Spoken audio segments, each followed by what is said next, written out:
over the war in Gaza, as well as accusations of unfair voting practices. Spanish broadcaster RTV led calls for a secret ballot on the issue at a meeting in Geneva, but it said organizers denied that request. Spain is one of Eurovision's big five countries, along with France, Germany, Italy, and the UK. Their artists are allowed straight into their final, as their broadcasters provide the largest financial contribution to the contest. That's the News Wire. I'm Edwin Lisamira.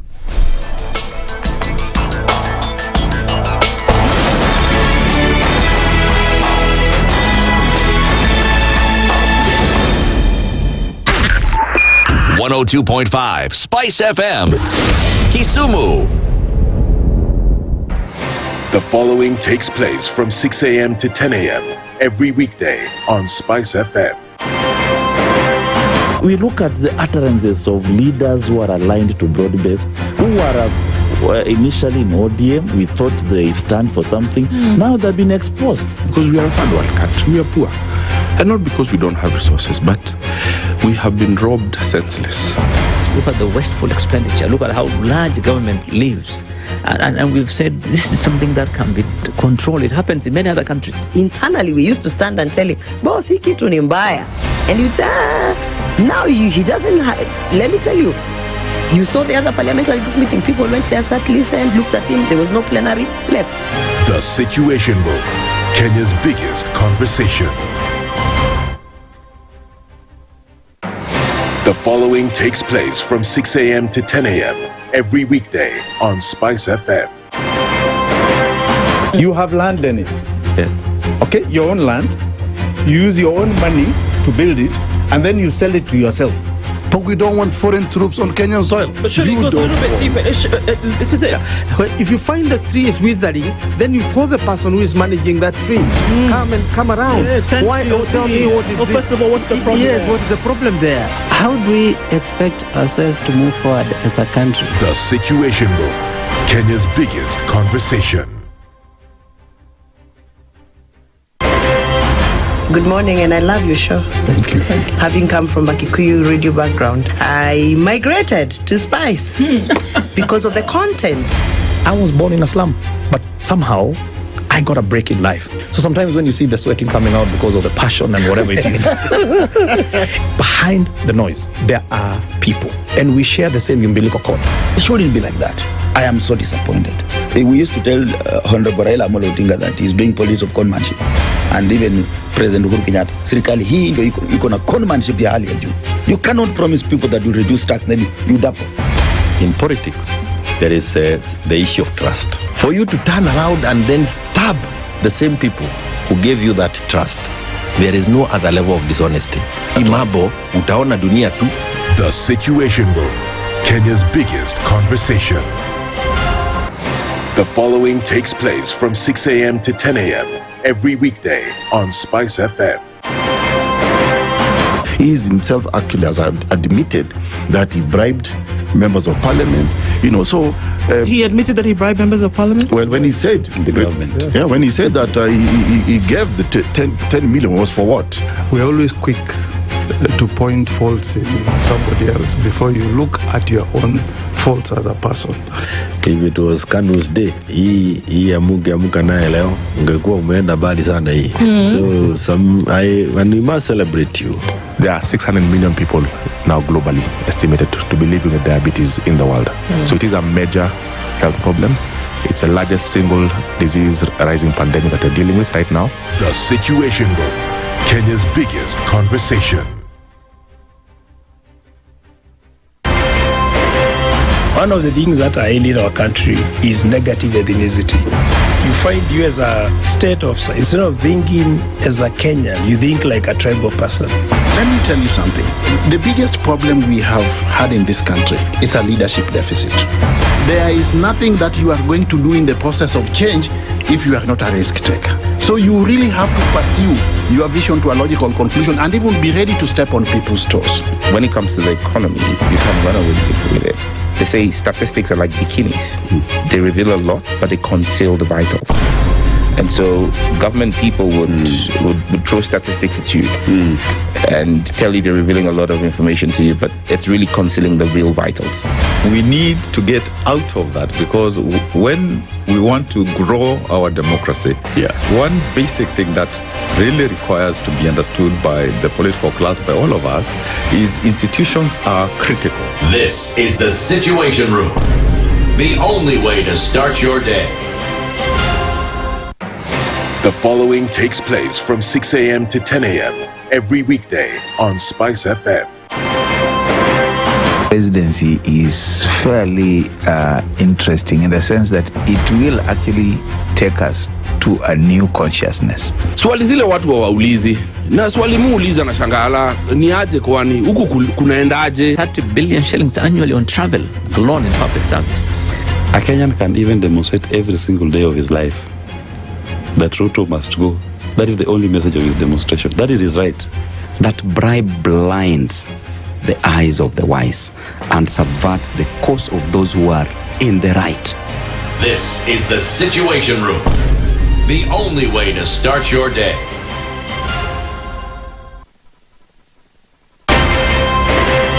If we just gloss over issues and hope that time heals, then we might find that in generations to come, we might be back at the same situation. And the whole thing is born of stolen elections. Spice. When it comes to the decisions you make, you must be independent. There's no way you can allow one institution to dictate to you how you're going to conduct your operations, how you're going to decide cases. It's a no. When you weaken the institution to the point where they cannot take action, then you realize that politicians have to come up and now start dealing with the issues. That conversation has to die. Our politicians do not like the hard stuff. We must insist on the path of doing things right, whether popular or unpopular. Money changes hands. That is a fact. If you have political goodwill at the highest top, like in Rwanda, then corruption will be an issue of the past. If you don't have political goodwill at the top, we will pass laws, we will amend laws, we will continue passing laws and re-amending laws, and nothing will happen. This is the Situation Room, the only way to start your day. The following takes place from 6 a.m. to 10 a.m. every weekday on SpiceFM. SRC's mandate is constitutional. It's not an advice. It's actually something you must do. Must do. Like now you abandon, of course, the narrative of wheelbarrow, Mutomjengo, Mamamboga, and all those, that narrative, that rosy narrative. Your expenditure is 3.3 trillion, and you're collecting only 2.5. Out of that 2.5, you're spending 1.8 trillion to service loans and so forth. That the CDF kit, it's in itself a symptom of corruption. This is the Situation Room, the only way to start your day.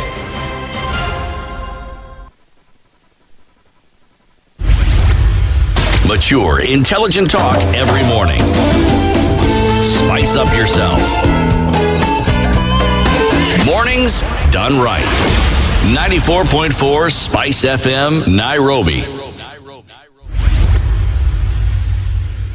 Hello. Ngoja sema tena. Hapana. Hello, it's the captain speaking. Oh, there you go. Welcome to flight. Spice FM. 94.4 Nairobi. The flight has already taken off. You're late. Sorry. Continue. Yeah. We'll be flying and cruising at 35,000 feet above sea level. All right. Our expected time to land is 10 a.m. this morning. Okay. Yeah. Okay. We expect the flight to be smooth, sunny, and comfortable. All right. Our flight crew, including Evelyn, Christine, and Dida, and everybody else, will make you comfortable. Okay. Please sit. Always make sure you buckle up and enjoy the flight. Okay. Yes. The captain speaking is? Dennis Aseto. Okay. And the first officer is Okoh. Ah, fantastic. Aye. Yeah. Tunafika. Destination. Yeah, at least the speakers can be heard, eh? Hey, at least somebody has heard. Yeah. Hey. Good morning. Good morning. How are you? Fine, thank you. Good to see you. Good to see you too. Friday. It's Friday. It's Saturday, Sunday. What this thing? It's a Friday day. Saturday, Sunday, that one, yeah. Yeah, we never know the words to some things, but we it's sing like them anyway. YMCA. Everything else that follows up from that is irrelevant.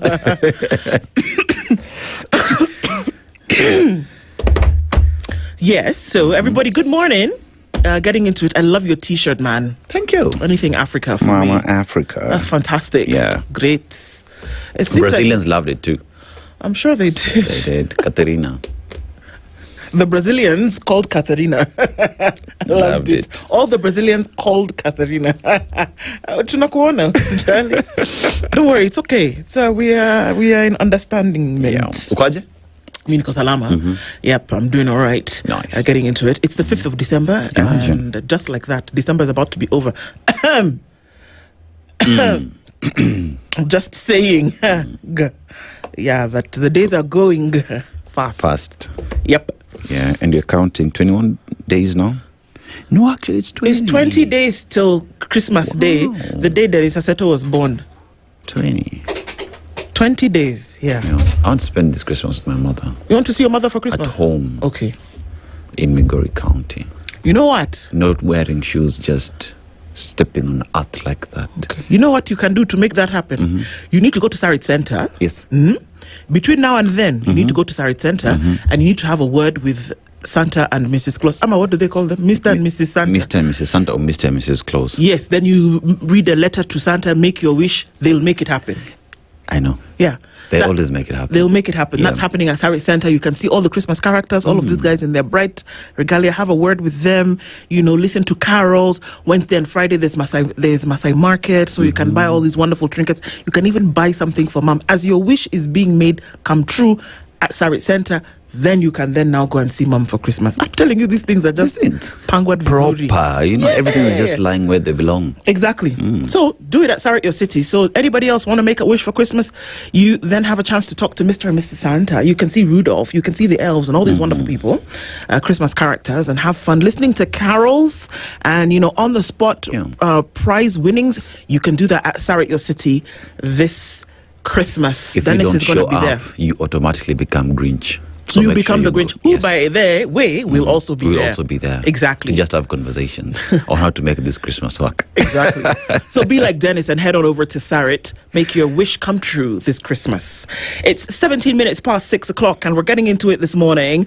We have a show lined up for you. We're going to have conversations around certain things. We're going to start with the tail end of it.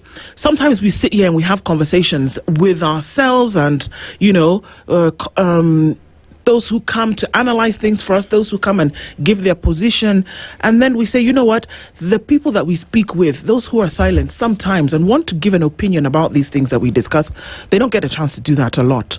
And it's important that we're all engaged in discourse. So what we're going to do today from 9 o'clock is have a conversation with all of you. And we're going to tie two things in. Number one, we've talked about the IEBC and free and fair elections, over what happened over the last week and what is going to happen in the next year. So what we're going to do is have the conversation with you guys. Tell us what it is that you really do think about how these things have been conducted and what your hopes are for how they will be conducted in the future. That's the conversation that we will have at 9 o'clock today.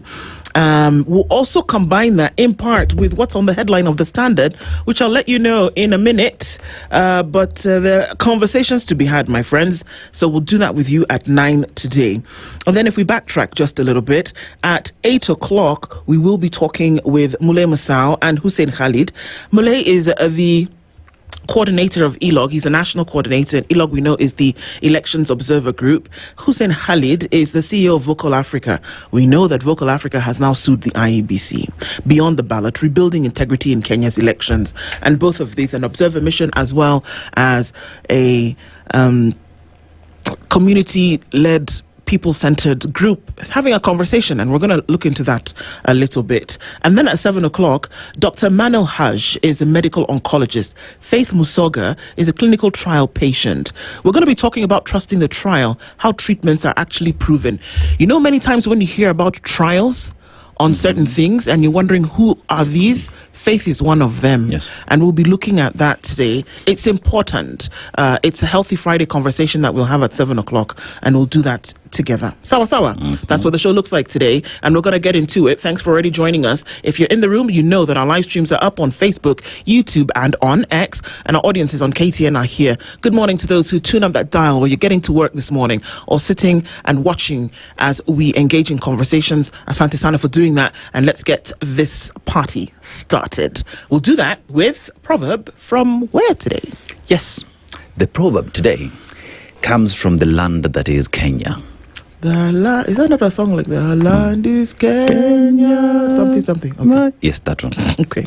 And you're talking about leopards. You see, a leopard cannot change its spots. A leopard cannot change its spots. That's the proverb. It's true. You are who you are. You are who you are. You see, when EACC says there is a doubt, it is not clean. They know what they're saying. They know what they're saying. And that trait, don't expect to change. You can't do the same thing the same way and expect to see a change. Different results. I read something somewhere, or did I watch a David Attenborough series, one of the many series that he's done, and I'm just checking on that really quickly.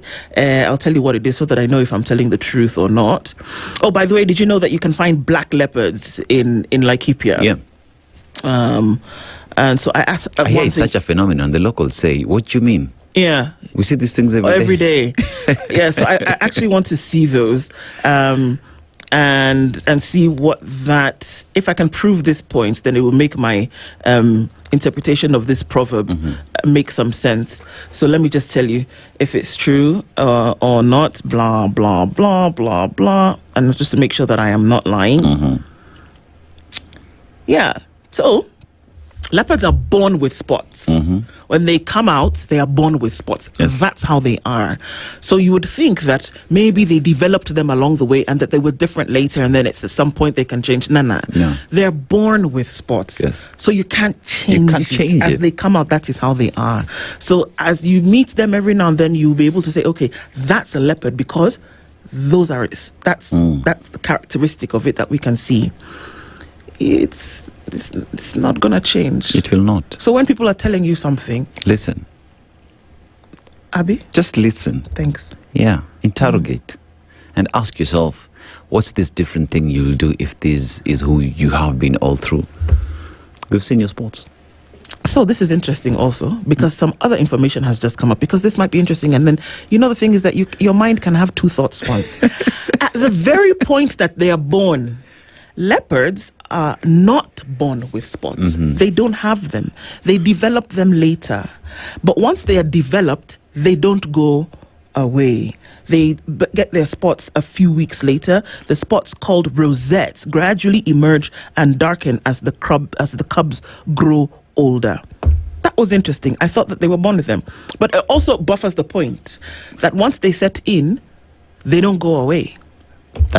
So that means the moment Mama Leopard delivers, yes, you're guaranteed the spots they will show. come. Yes, exactly. Same thing. Interesting. Yeah. Interesting. All right. I could use that proverb whichever way you want. Whichever. It's up to you. Yeah. I can see my eyes are gleaming. All right. People are tuned into the room this morning. Thank you for always doing that. And we say a big hello to AVE. I don't know where they are. AVE, in the meantime, I don't know where the other of these ones are. Maybe we can see if they've already come. Sawa. All right. So that was an interesting interpretation of that proverb, whichever way you choose to look at it. And, so as you're tuning into the room this morning, a very good morning to you. And thanks for doing this. Team Spice, hoye! Hiya. Good morning. Oh yeah. This one here says, oh, hi. Is that what you're saying? Hi, I thought was spelled H-I, but what do I know? Desmond, good morning. Joseph Okondo is tuning this morning and says, good morning from Tuda in Mombasa. Christopher Ogore is also tuning this morning and says, good morning from Maseno. Good morning to you. Tuning from Mombasa is Robert Mbogo. Don Sabo is here. Ndu, ask Aseto. With the toll fee roads... Okay. With the toll fee roads, housing levy, VAT, fuel levy, cess, warma, do you have to pay for a road even after paying fuel levy? Singaporeans? Do you? So that's the question. You have to, because it's a policy. And once it's been said, you just have to pay for it. Question is, does it make sense, and how affordable is it for Mwananchi? Yeah. Those are the questions. Okay. Yeah. Well, there you go, Don. Rahim Sula Omar says, good morning from Preston in the UK. Why is the government privatizing all state corporation? Well, your guess is as good as mine. Hello, Princess Ndu, good morning. And Aseto, says Leo, can Ndindi Nyoro be invited? Yes, he can be invited. He's doing interesting mathematics that I've always suspected on matters sale of state assets and shares. They are undervalued. Well, yeah, he's saying some interesting things. Yeah. He can be invited. Whether he will come is a totally different story. It's another thing, yeah. Exactly. But he's invited. He's invited. Yeah. Ndindi Nyoro, if you're listening, you've been invited. Kenyans want to hear you. Karibu. That's it. We've done it. Baby Talker, okay. Good morning, fam. Thank God it's Friday. Hope today brings a lot of good news. Amen. Me too. I'm ready for some good news. Yeah. Cindy, and we can speak these things into existence. Hisa Daniel says, good morning. Good morning, Spice. Aseto specifically. It really hurt me seeing African leaders flying outside their country just to sign a peace deal, yet we have our AU. That really troubled me as well. Yeah. You know? You had to go. I've said it from day one. I'm not even sorry that the AU is great. Sit there, built by somebody else. Yeah. But then when you need something critical to happen, are you going to the AU? No, you're not. No. When something terrible is happening in the country, are you going to the AU? No. When Sudan is blowing up, when things are happening between Congo and Rwanda, when there is where have you heard the voice of the AU? Nowhere. Come on. No, okay. Well, we could get into it this morning, but okay. Jimmy Manoli says, good morning, have a nice weekend. George Obuya is tuned in this morning. Also, Eric Awar says, good morning, guys. Good morning to you. Brian, you say you've come for the health conversation. Well, welcome. Thank you. Mashaya Njeri is tuned in this morning and says, watching from Portland. It's a pity to watch some guests on the show trying to defend the indefendable just for political survival. Interesting, innit? Kento, we see you. Good morning. She says, Aseto, welcome back. That means you've been away for a while. Kento, welcome back. You are the one who should be welcoming back. For real. Rahim Sula, I love my African continent. Fantastic. Good morning, Spice. Emily Kip Kilach says, good morning. Rahim Sula says, I should sing the 12 days of Christmas. We shall start on the 12th. Yeah. We start on the 12th, Sawa, and it takes us to the 24th. Cyrus Yegon says, good morning, it's Friday. Aseto, did you get that t-shirt from City Market? No. There's your answer. You want to know where you can just ask him. Don't go through the corners. Just ask him. Aseto, where can I get I have a plug. Bus. I have my guy. Cher says, how is everybody doing? We're doing all right. Rose Gray says, good morning, Ndona Aseto. You two are doing an amazing job. Thank you so much, sister. Linda Gola says, good morning. It's a Friday. Kwani Santa got a wife. Imagine Santa got married. I don't know who his best man was or who Mrs. Santa's bridesmaids were, but Santa got a wife, apparently, and she's at Sarit. The elves. Yeah. Oh, the elves were those guys, the best maids, men. Can you imagine how the elf was giving out the rings? By the way, you guys know that Dennis Aseto is double jointed in both shoulders. It's very rare, by the way, for that to happen. This guy, there's a phenomenon sitting in the room. I'm shouting. Dennis Aseto is double jointed in both shoulders. I'm just telling you. Yeah. One day we'll get him to do that. One day we'll get to do that, yeah. All right. Santa has elves. Yes, he does. Okay, you guys. Sasa, mtu fulani Santa wasarit amewahi onja mtura. You know what you can do? There are Christmas streets. Now, when you go to Sarit Center, enda na mtura onda kama Santa ataonja. It's called the African sausage. There you go. Tusonge tu mbuku tafadhali. Okay. Mwaka is tuning from Dar es Salaam. Rosalind Kamal says, good morning, beautiful people. Good morning. Can somebody explain why Americans are interested in our health data? Edwin. Look, we can start and we won't finish today, my brother. But some things are quite plain and obvious. Kiarie says, good morning. Every big tree was once a seed. Never despise your days of small beginnings. Kabisa. True. Simon Kibiru says, it's Friday, tuning from Mombasa. Nice weekend as you continue with Kenya's biggest conversation. Thank you so much. From Hungary, and all you say is true, my dear. Cindy, Jeffrey, good morning. Linda is asking, see Mimi, I'm just reading what Linda said. Ama, you got the t-shirt from that Brazilian lady? Brazilian Katarina. lady gave me a sauce. I'm sure she did.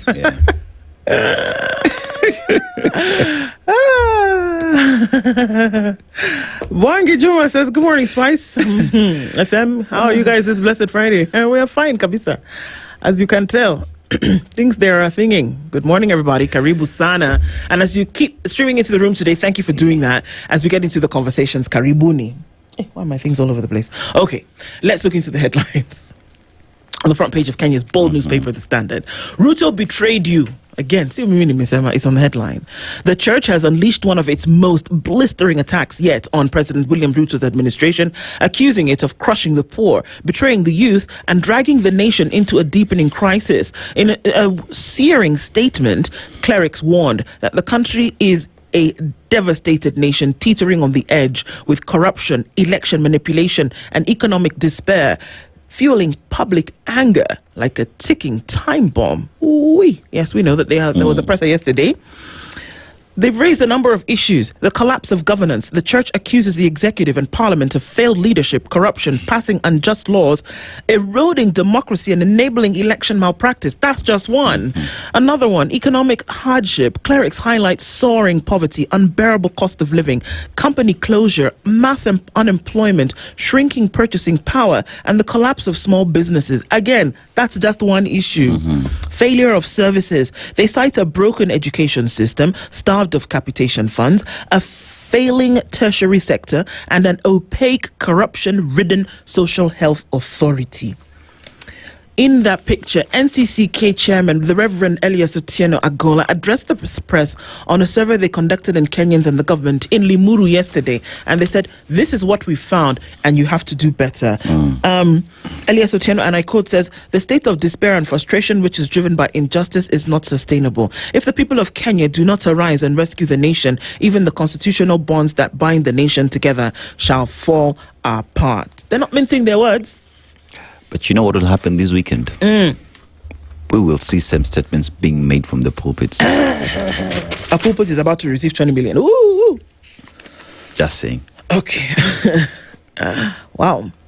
Ruto Inc.'s health deal amid fears Kenya will give up key patient data. $1.6 billion is already making its way to Kenya. But what does that mean? That health data from many a Kenyan will then be made public. And my head is already swirling in terms of how this is going to work exactly. Yikes. It doesn't sound pretty, but this is a story that we'll look into when we come to it. MPs want DNA used to trace UK soldiers with Kenyan children, which I think you should do if what you're looking for is support. There are many, I'm telling you. There are quite a many. These guys actually listen to this show because that's just a suggestion we made on this show. Absolutely. We said it yesterday. Yeah. We did. We said it yesterday that they actually need to. All right. You see that picture there of PCS, the president, and Marco Rubio? Yeah. Lest we forget that this maybe would have been a photo that would have been taken in Kenya, but that journey to Kenya was cancelled. Lest we forget, Marco Rubio was supposed to be in the country. Yeah, but that's not going to happen, is it? Nope. Okay, Kenyan police police in Haiti search for Kabiru's body. He said that he's passed away. They can't seem to find him. And while we're on the police, half of Kenyans feel unsafe despite 2 decades of community policing. They still feel unsafe. Okay. All right. So looking at some other headlines here in the Standard. So if you are a driver in Nairobi, brace for higher parking fees because it will increase to 520 shillings. Yeah. Yes. From 300 shillings to 520 because, the city council is saying, we need to rein in on some of these things. I don't know. Broken system, why governors keep surviving impeachments. County assemblies flagged for ouster drama, that all they do is just try to rack up this thing and then you don't get your information right.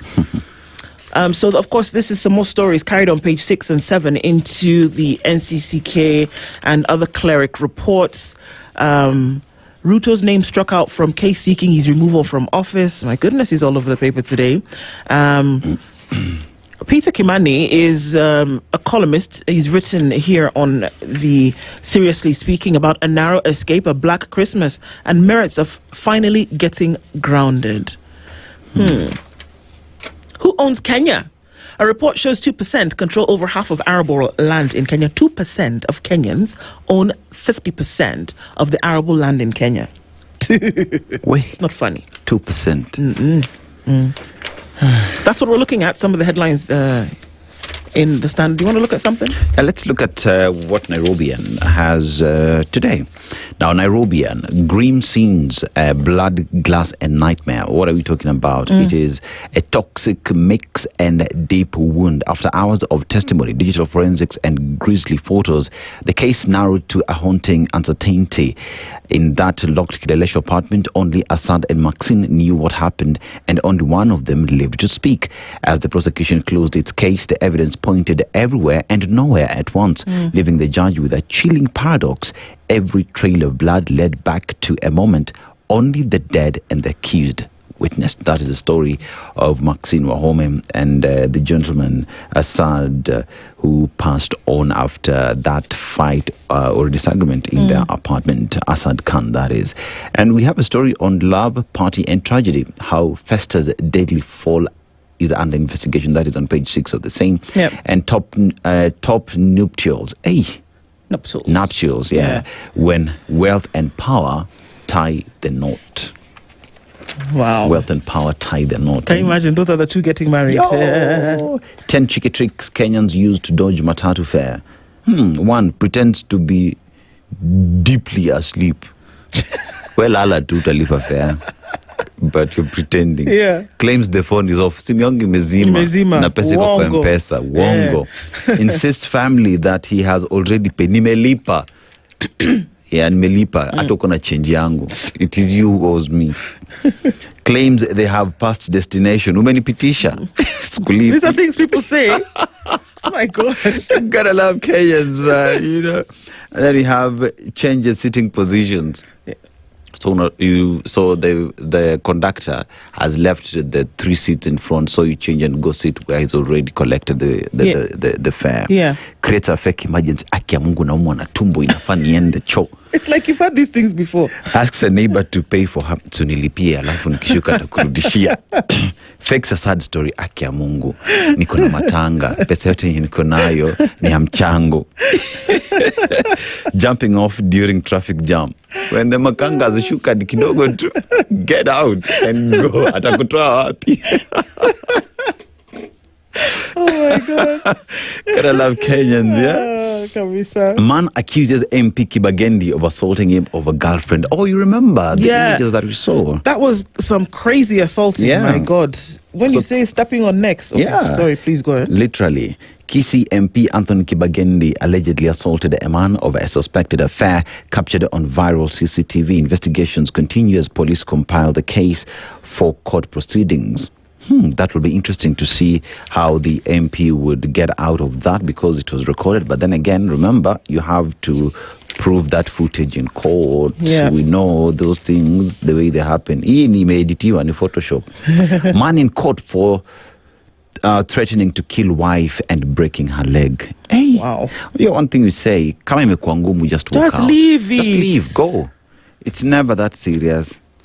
Mason in trouble for trafficking, defiling teen reportedly expectant. A 25-year-old man has been arrested over allegations of sexually exploiting a 14-year-old girl and transporting her without consent. Wow. Wow. Yeah, those are some of the stories that we have today on the Nairobian. And Malava, bull slaughtered to protect new MP. Bull slaughtered to protect. Okay. Meaning? For the Abashu clan, no leader begins their journey without the symbolic spilling of a bull's blood at the threshold of their home. As drums throbbed and ululations pierced the air in Malava in the afternoon of November 28th, hundreds of excited residents trooped into the homestead of MP-elect David Ndakwa for his homecoming ceremony. So it is cultural belief that before you start the journey of being a leader of the community in that clan, a bull has to die, blood has to be spilled. Wow. Yeah. Interesting. I want to look at this story of the church as well. Yep. Because it's a big one, but also this is on page 2. I mean, but I want to look at this one of this deal that was inked in the US. high-stakes bilateral health cooperation framework between Kenya and the U.S., originally slated for signing in mid-November, was postponed over deep disagreements on health data ownership, real-time surveillance obligations, and national sovereignty. This story is done by Mercy Kahenda. President William Ruto yesterday signed the deal, even as civil society legal experts and public health advocates are warning that the MOU risks turning Kenya's health information systems into a 25-year American asset. I don't see that it's anything different from that. The agreement aims to advance the universal health coverage ambitions through collaboration in 6 key areas: disease surveillance and outbreak response, laboratory system strengthening, commodity supply chains, health data systems, technical assistance, and sustained funding. Yet the most contentious clauses revolve around 2 issues: an appended 25-year data sharing agreement and mandatory rapid notification, plus coordination with the U.S. during infectious disease outbreaks. On the there's a lot more to this story, but on the face of it, one would think, okay, this makes sense, because you want to know the health makeup of a certain country, and of course this is not just Kenya. They're trying to glean this information, harvest this information from many other countries as well. And then also you want to know about when there are health risks in terms of a disease outbreaks, what can we then do to put something in a lab and come up with medication? On the face of it, it looks good. But when you have a nation's most intricate data, you have power over that nation. True. I don't care how you look at it, whether it's health, whether it's education, it is data, it's important to that particular country. When you have given over that information, it doesn't matter. I don't care if it is your name and your blood group. I don't care. But your very information in the hands of another nation, my goodness, wars have been fought over this kind of thing. Yes. That wars have killed hundreds of thousands of people because one nation state has information over another. So in this day and age, are we blindly just giving over this information? And why so many questions are coming into play here. What does it actually mean when you're handing over? And who's giving you permission to hand it over? Yes. The Kenyans whose health data is going to be in the hands of the Americans, do they know that the health data is going to be there? Is the Data Protection Agency part of this conversation? Exactly. Has this passed through the National Assembly to give the president the powers to hand this over? Has there been public participation for Kenyans to agree that their data be shared?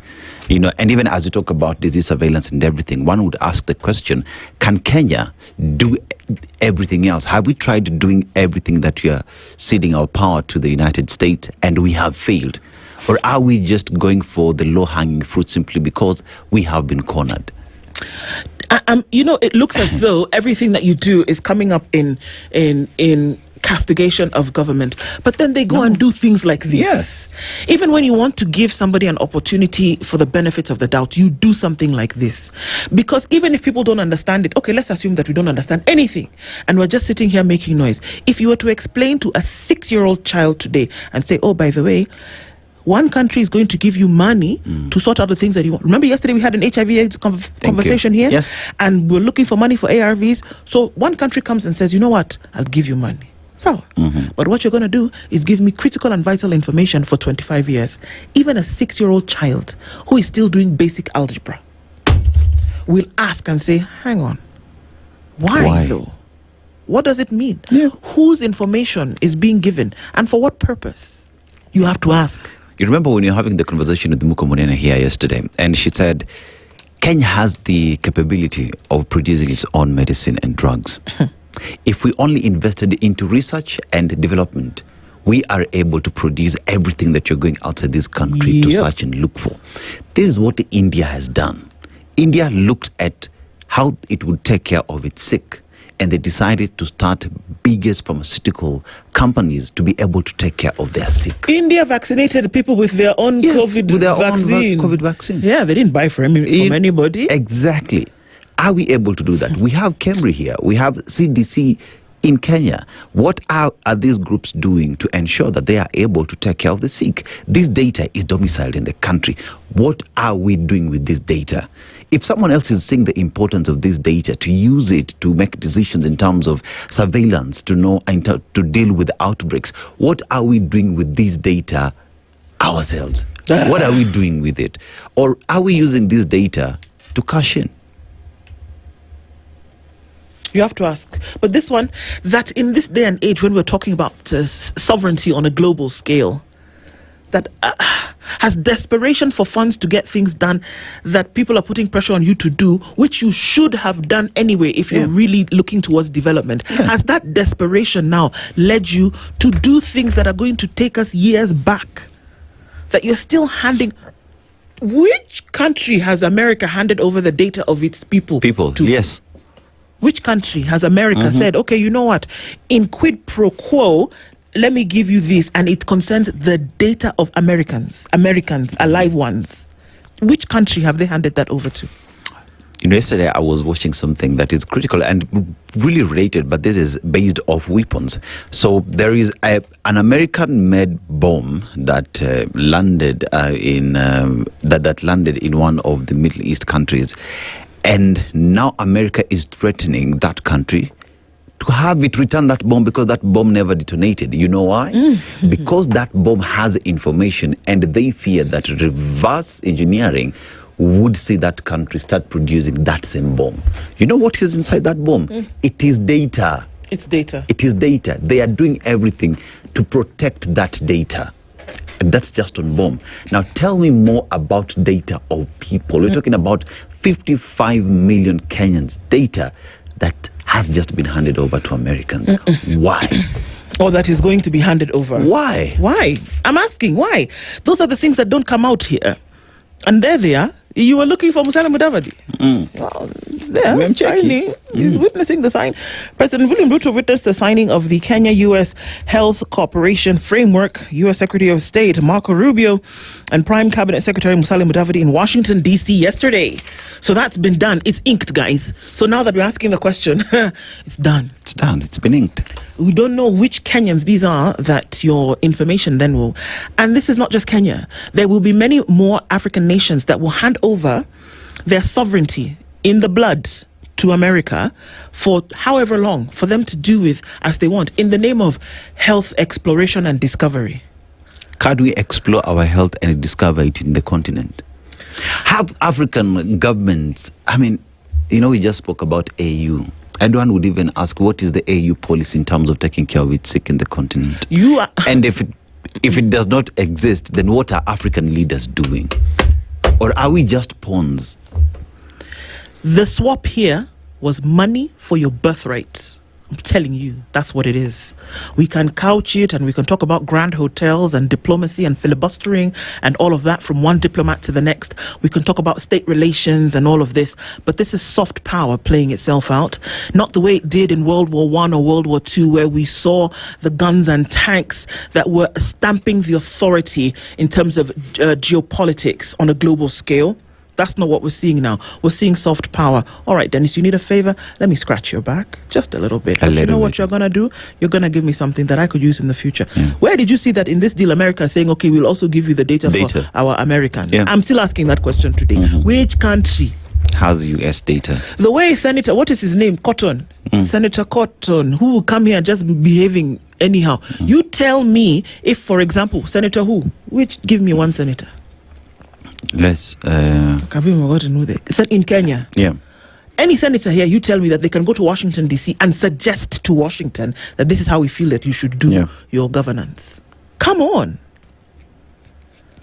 Is there really a respect of state sovereignty? But do I even blame them? No. Because here we are going and giving the thing to them. Can you blame anybody? People treat you the way you allow them. The way you allow them. The way you allow them. Go. You know? So I don't know. We have such a long way to go, my God in heaven. Please give us another You know, story. here is, I just read here that it is routing sensitive So, he points out that the existing continental and global mechanisms already exist. Kenya reports to the Africa Center for Disease Control and Prevention, Africa CDC, and World Health Organization under the international health regulations. Now, routing sensitive genomic intelligence fast or exclusively to Washington bypasses these multilateral frameworks and risks commercial exploitation. Have you ever heard of chemical warfare? Yes. That point anthrax, those things. Yeah? That's exactly what we should be worried about. That's exactly why we should protect our data. Because if someone understands your genome and understands how they can manipulate it to deal with you, it is easy to do that. But what are we doing about it? How are we protecting our data? There's a reason why in Kenya we have a data protection agency. There's a reason why today insurance firms cannot share your data with another insurance firm. No, they can't. They can't. A doctor cannot share your data with another doctor. But here we are. We've signed our birthright just because we need some moolah. Ask me if those billions of dollars are going to actually go towards this thing that we're talking about. So, Kenyan police in Haiti search for Kabiru's body. The family of Benedict Kabiru, the Kenyan police officer who was killed in Haiti, might not bury their loved one anytime soon. This is because there is no evidence of his body. The officer died in a gang ambush in Haiti's capital, Port-au-Prince, on March 25, 2025. Initially, the National Police Service dismissed reports of his death, maintaining that Kabiru was only missing. It is now emerging that Kenyan police officers deployed in the Caribbean country have been searching for his body, while Kabiru's family back home anxiously wait for it. The gangs are believed to have taken custody of Kabiru's body. It is, however, not clear whether they eventually disposed of it or if the criminals have preserved it. We will not rest until we get the body of our officer. We will get it whether buried or not, said a senior officer, adding a new twist to the matter which has not been clear from day one. Initially, Kabiru had been classified by NPS as missing in action, but President William Ruto contradicted this position when he declared Kabiru dead. I must use this occasion to honor the Kenyan officers Samuel Tunoi, Benedict Kabiru and Kennedy Nzuve, who lost their lives in line of duty. That is President William Ruto's statement during United Nations General Assembly in New York. Immediately, NPS, which for close to 6 months had insisted the officer was alive, issued a statement echoing the president's position. You see, here is a case where the NPS denied that the officer was alive. Yeah. President William Ruto announced to the family while in Geneva at UNGA that the officer had died. Yeah, they're still looking for him. This is interesting. They're still looking for him today. Yeah. And if the Kenya police officers who've been deployed there together with working together with Asian officers are unable to find this body, then what happens to the family? I don't. And what is the status as well of peace in Haiti? Remember, I think there is a new mission that was agreed upon that would enter into Haiti. Yep. Where are we with that? When will our officers come back home? When will they come home? But then you know what? I was thinking about this because I'm writing about this particular conflicts in my project. Your project, yeah. And the truth of the matter is that you see these wars that we continue to spring up. There are wars that happen and then they die off. Yeah. But you see these wars that continue to occur, these conflicts that don't end until we deal with the root issue of those conflicts. We will not be able to get away from it. Maybe we'll say America's on my agenda today. Fine, it is. But the truth of the matter is that until that interference by the United States of America in Haiti and France in Haiti is dealt with, until that interference is dealt with, until those issues of sovereignty are dealt with in Haiti, this conflict will not end. If you like, take Kenyan forces. Tomorrow, take Nigeria. Today, the day after, take South Africa. Go and spill your agenda across the nations of the world and tell them to come and help you solve issues in Haiti. It is not going to end until you sort out the issues. Haiti, one of the most wealthiest nations on the planet, was stripped of that by the United States and France. It's the truth. It's in history. And the people of the country said, no more. Now you want to come and control because you want to have a control of the resources. That's the truth. Until we deal with those issues, it's not going to stop. Until we deal with the issues that are happening in Sudan, it's not going to stop. until we deal with the resource issues in DR Congo, those things will not end. So we can be here, we can go to Unga, we can shout, we can go and say, hey, you come and enter. No, deal with the issues. Let nations reclaim their sovereignty. That's when we're going to see that there will be a calm. But are there powers who are vested in making sure that conflicts remain? Absolutely, yes. And until we deal with it, we'll continue having these conflicts. It's Truth Friday. Let's go. Let's go. You see, when you talk about these conflicts, Ndu, like you rightfully said, yes, we must deal with the problem. But you remember that we again are looking at the source of the problem to give us the solution, which will not happen. So you look at the war in Haiti, resources. Look at the Congo, resources. You look at Kenya, the biggest resource now, it is the data that we are dealing with. We're talking about even the resources that we have in the mining sector, and it is the multinationals that want to come control it. Until that time when we find that solution, I'm sorry, but we will never move. Nope. We will never move. And it's about time that leaders of this world, that the citizens of this world had these difficult conversations. Why is Haiti where it is? What are we doing to ensure that reparations, that justice is given to them?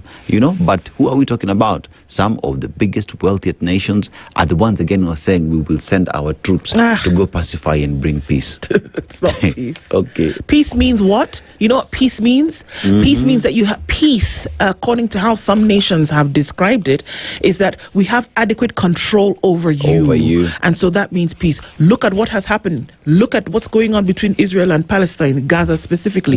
Look at the supposed peace that the US was going to bring about when they said there are weapons of mass destruction in Iraq, and then they killed Saddam Hussein. And then now look at what is there's authoritarianism and there's totalitarianism. We deal with that. But George W. Bush stood up and said there are weapons of mass destruction. Where are they? They never found them. They supposedly put peace in Iraq. That's where it is. Look at Afghanistan. They supposedly put peace in Afghanistan. Libya. Look at it today. They supposedly put peace in Libya. Libya was thriving as a model country of what it could actually be when you have a developed country. Look at Libya today when there's supposed peace. Are you kidding me?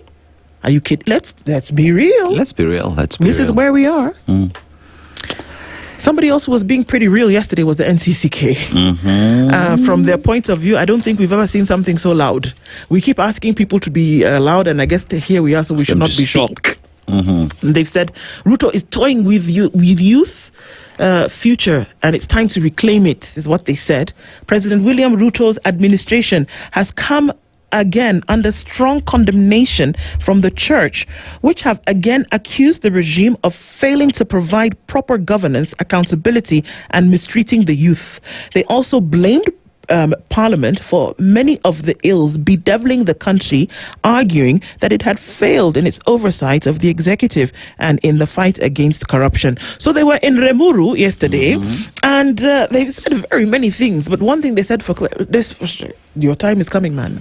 And they basically told Kenyans, this is the person who has made things worse. Get rid of him. It's not me. They said it's here in the thing. The more things change, the more they remain the same. I've seen the clergy here and the same people who gave this man the support, that they have turned 180 degrees, and are now speaking these like they are. Begs the question, just where are we, and what responsibility do they take for being part and parcel of putting the man in? Do they take responsibility? Have they spoken to their followers about that we are sorry? Have they apologized? We are actually part of the problem then, But that notwithstanding, then, it is interesting because from this then, let's see how congregations will react to these statements. And if at all the same clergy, every Sunday, we will see a change when politicians appear in their spaces. Will they say no? Stop bringing politics here? Because if they do not, then this is just another talk. They are not walking. Absolutely. Mimi nasema tu. It's true. Yeah. You can just be yapping. You can't just be yapping, but if we don't see that change from you, then you're just talking. You're not doing anything about it. Are we going to get to the place whereby the talk can actually, become something? something has got to give to the point where people are going to be able to call you out on your BS and say, you know what? This is great, but let's now walk the talk, just like you're saying. It can't be business as usual anymore. The place people have gotten to where they're woke and living in an existence where they realize that you're not going to allow just anything slide under the carpet. Is that you can't just come and say anything you like and disappear. Cindy, if you go to hospital and you go through tests and you found that you have malaria, the next thing is you need to start to take medication, right? So if you've already been given the talk that you have malaria and you don't take medication, you're not doing anything. So lazima umeze tembe ndio upone. We can pray for you, yes. You know, but that prayer will come with hope that there is healing. It's very true. But at the end of the day, lazima pia umeze tembe. So tuanze kumeza tembe kwa kanisa. Okay, sawa. Hapo ndio tumeze tu tembe. Sawa basi. Okay. It's 7 o'clock. We're going to come back and we're going to have a conversation about trials. We're going to be talking with an oncologist and a human trial entrant. We'll talk about that when we come back. It's a Healthy Friday conversation that you want to hear and be part of. Let's do it. It's 7. Good morning. The latest news from around the world. 94.4 Spice FM.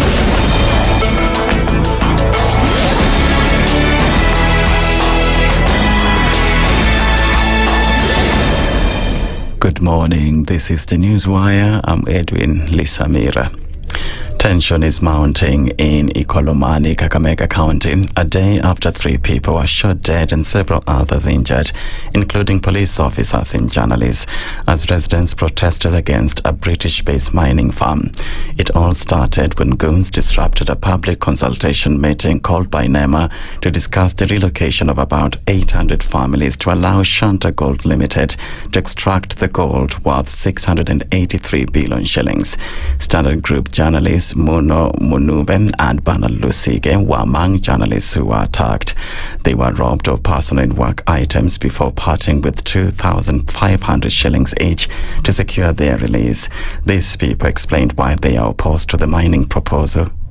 Public participation, is it forceful? Kwa nini lazima? Kama wananchi wamekataa, sasa tunalazimisha kwa nini? Tumezaliwa huko, sisi watu wa huko, tunataka tuende wapi? Hatuko na haki. Ninauliza.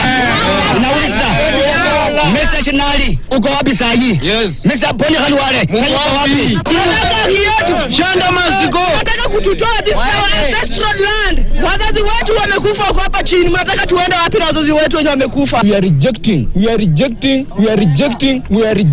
Much as we can. Shanta hawezi kukanyaga Bushangala hata siku nyingine. Bushangala Isuru, the whole community. We have our own presentation. Kuna CBO yetu ambayo tuna present. Tuna mawakili, tuna watu wengine ambao wanatusaidia kwa hii vita. President William Ruto has hailed the signing of a historic peace deal between Rwanda and the Democratic Republic of Congo in Washington, D.C. as a monumental diplomatic milestone. Ruto, who's among world leaders who witnessed the signing on Thursday, noted that the deal is a significant step towards ending decades of conflict in eastern Congo.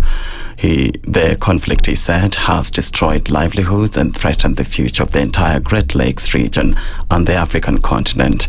He praised his U.S. counterpart Donald Trump, who brokered the deal signed by Presidents Paul Kagame of Rwanda and Felix Tshisekedi of the DRC. We would like to extend our gratitude to President Tshisekedi and President Kagame for their leadership during this process. Reaching this point was made possible by the unparalleled consequential convening power of the United States and President Trump's resolute and focused commitment to global peace. Your clarity, Mr. President, of purpose and ability to rally stakeholders together has brought us to this point. The government has suffered a blow after the High Court invalidated President William Ruto's proclamation establishing a panel of experts to oversee the compensation of victims of anti-government protests and riots. Justice Edward Mureithi ruled that the mandate solely rests with the Kenya National Commission on Human Rights. The judge said the president does not have the authority to set up such a panel. He gave the government 30 days to amend the president's proclamation, saying it would be completely revoked if the directives are not followed. Kiharu MP Ndindi Nyoro has criticized the government over plans to introduce a toll on the Nairobi-Nakuru-Mau Summit Highway, saying citizens are being asked to pay for a road the government should provide. The road, set to cost 170 billion shillings, is expected to connect Nairobi to Mau Summit in Nakuru County, with the Nairobi-Nakuru stretch being the busiest and most utilized segment. Motorists will be required to pay a toll of 8 shillings per kilometer once the road is completed. The road is expected to be completed in 2027, with the concession period under the public-private partnership set for 30 years before transferring back to the government. Nyoro criticized the lack of alternatives and unprecedented revenue experiments, warning that securitizing future revenue could harm the economy.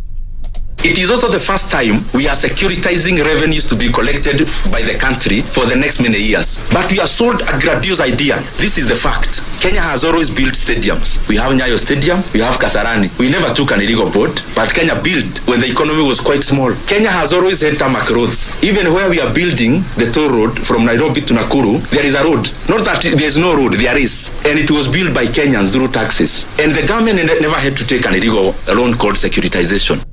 That's the Newswire. I'm Edwin Lisamira.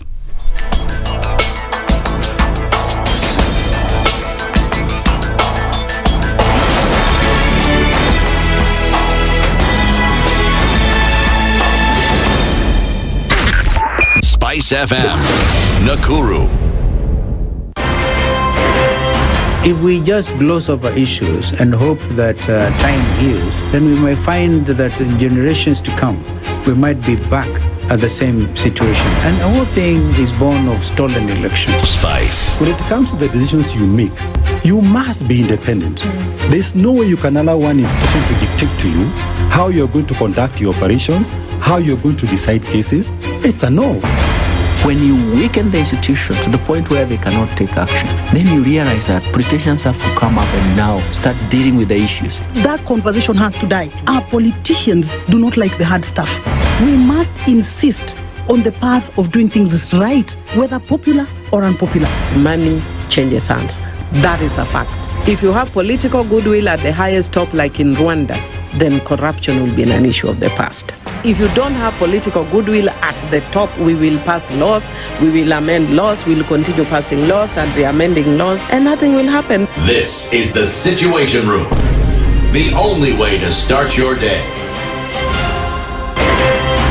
Good morning, and I love your show. Thank you. Having come from a Kikuyu radio background, I migrated to Spice because of the content.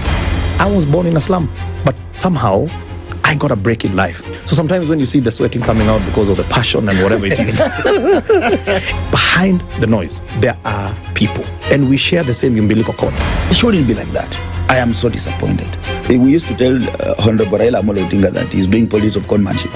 And even President Uhuru Kenyatta, serikali hii ndio iko na conmanship ya hali ya juu. You cannot promise people that you reduce tax, then you double.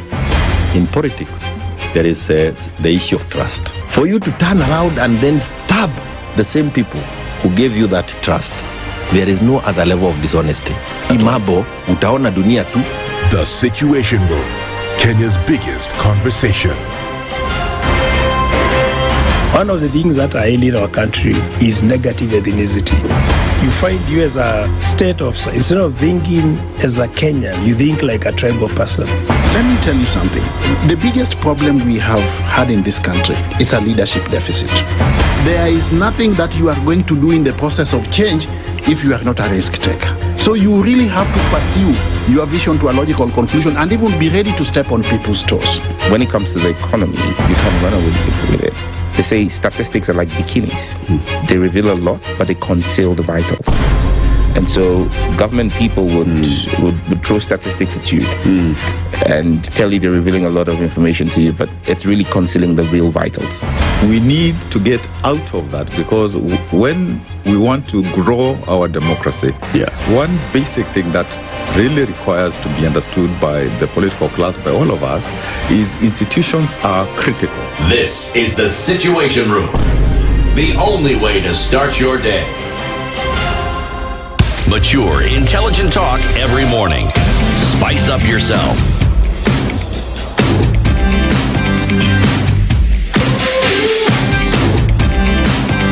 Mornings done right.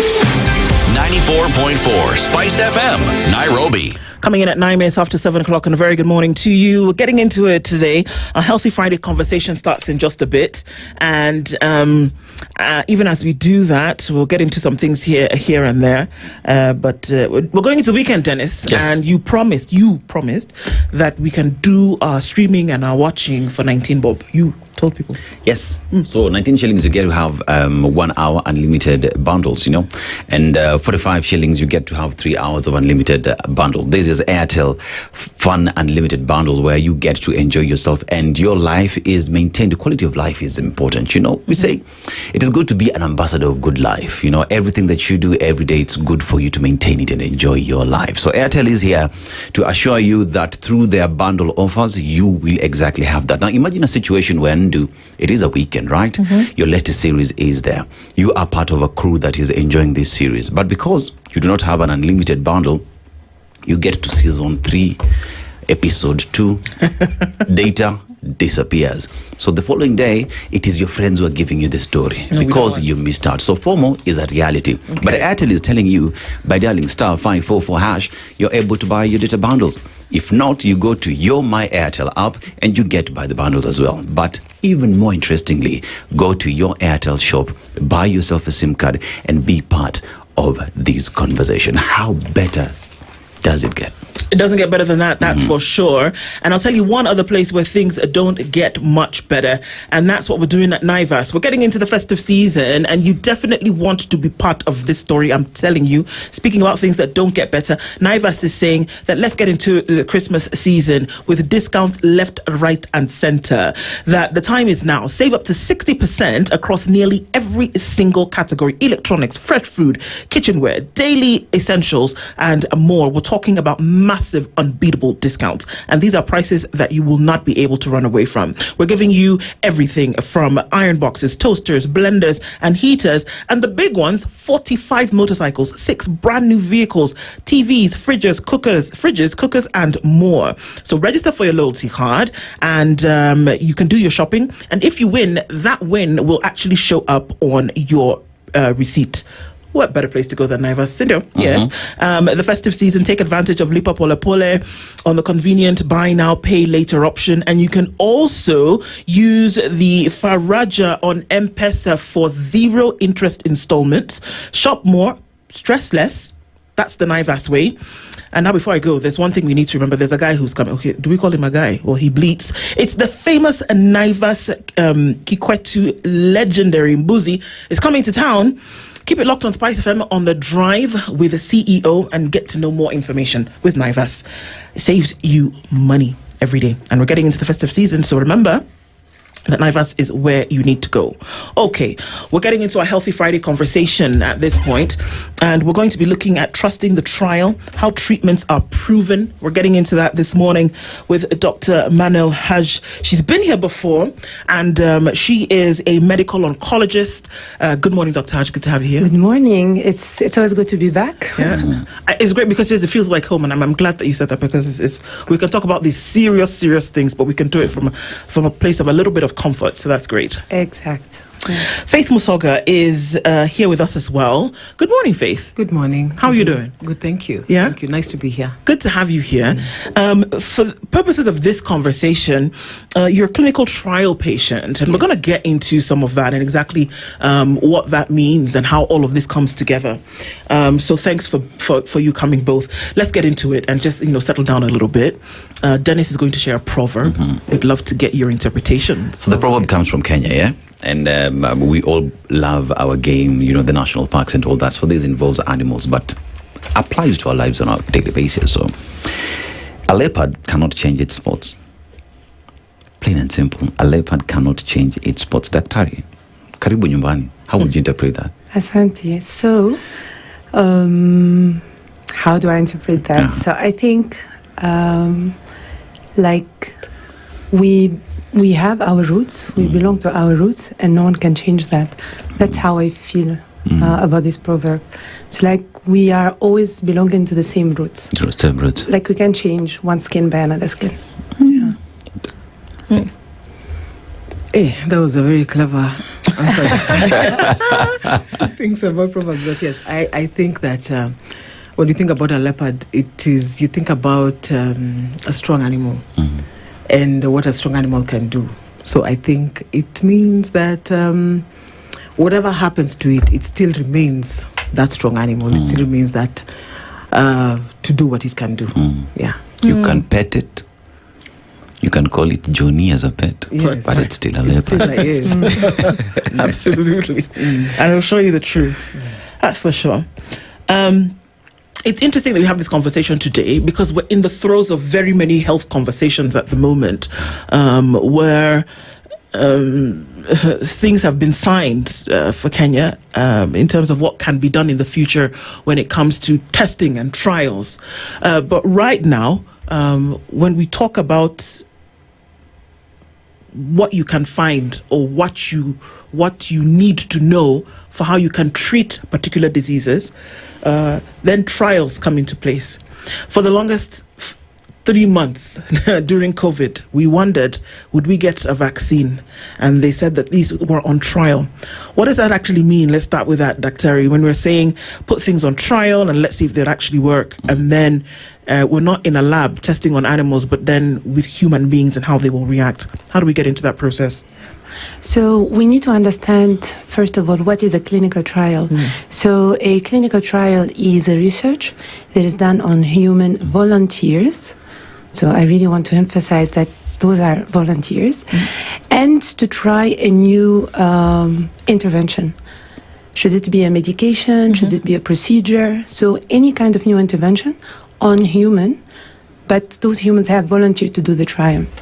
Why it is important to have clinical trials alongside the usual practice, the standard of care, because all of the medications that have been approved and utilized have gone through clinical trials. So before the medication gets to us, for example, I'm just citing the easiest example, which is the medication, or even a new procedure, a surgical procedure. So for a medication, it went through a preclinical phase. So it was tried on mice, and then we have different phases, so phase 1, 2, 3, and 4. 1, it's where you only have like a few, phase 1 is just to make sure that the drug is safe and the dose is determined at that level. So you have basically 1-2 patients who volunteer. And then phase 2, it's where you want to really prove the efficacy of that drug and then the response. So you have a dozen of patients who volunteer to get to phase 2 trial. Then phase 3, you have 100 of patients where you really now want to get to know more the drug, the efficacy, the minor side effects, the major side effects. And then once that is established, it is commercialized. So that's phase 4 now. Yeah, so those are the different steps of clinical trial. The intervention sometimes can be not even investigating a new drug, it can be investigating a new combination. So sometimes you realize that those 2 drugs can give you a better option than just using them separately. So sometimes it's just to prove that this combination would be better than the other combination, or using a single drug at a time.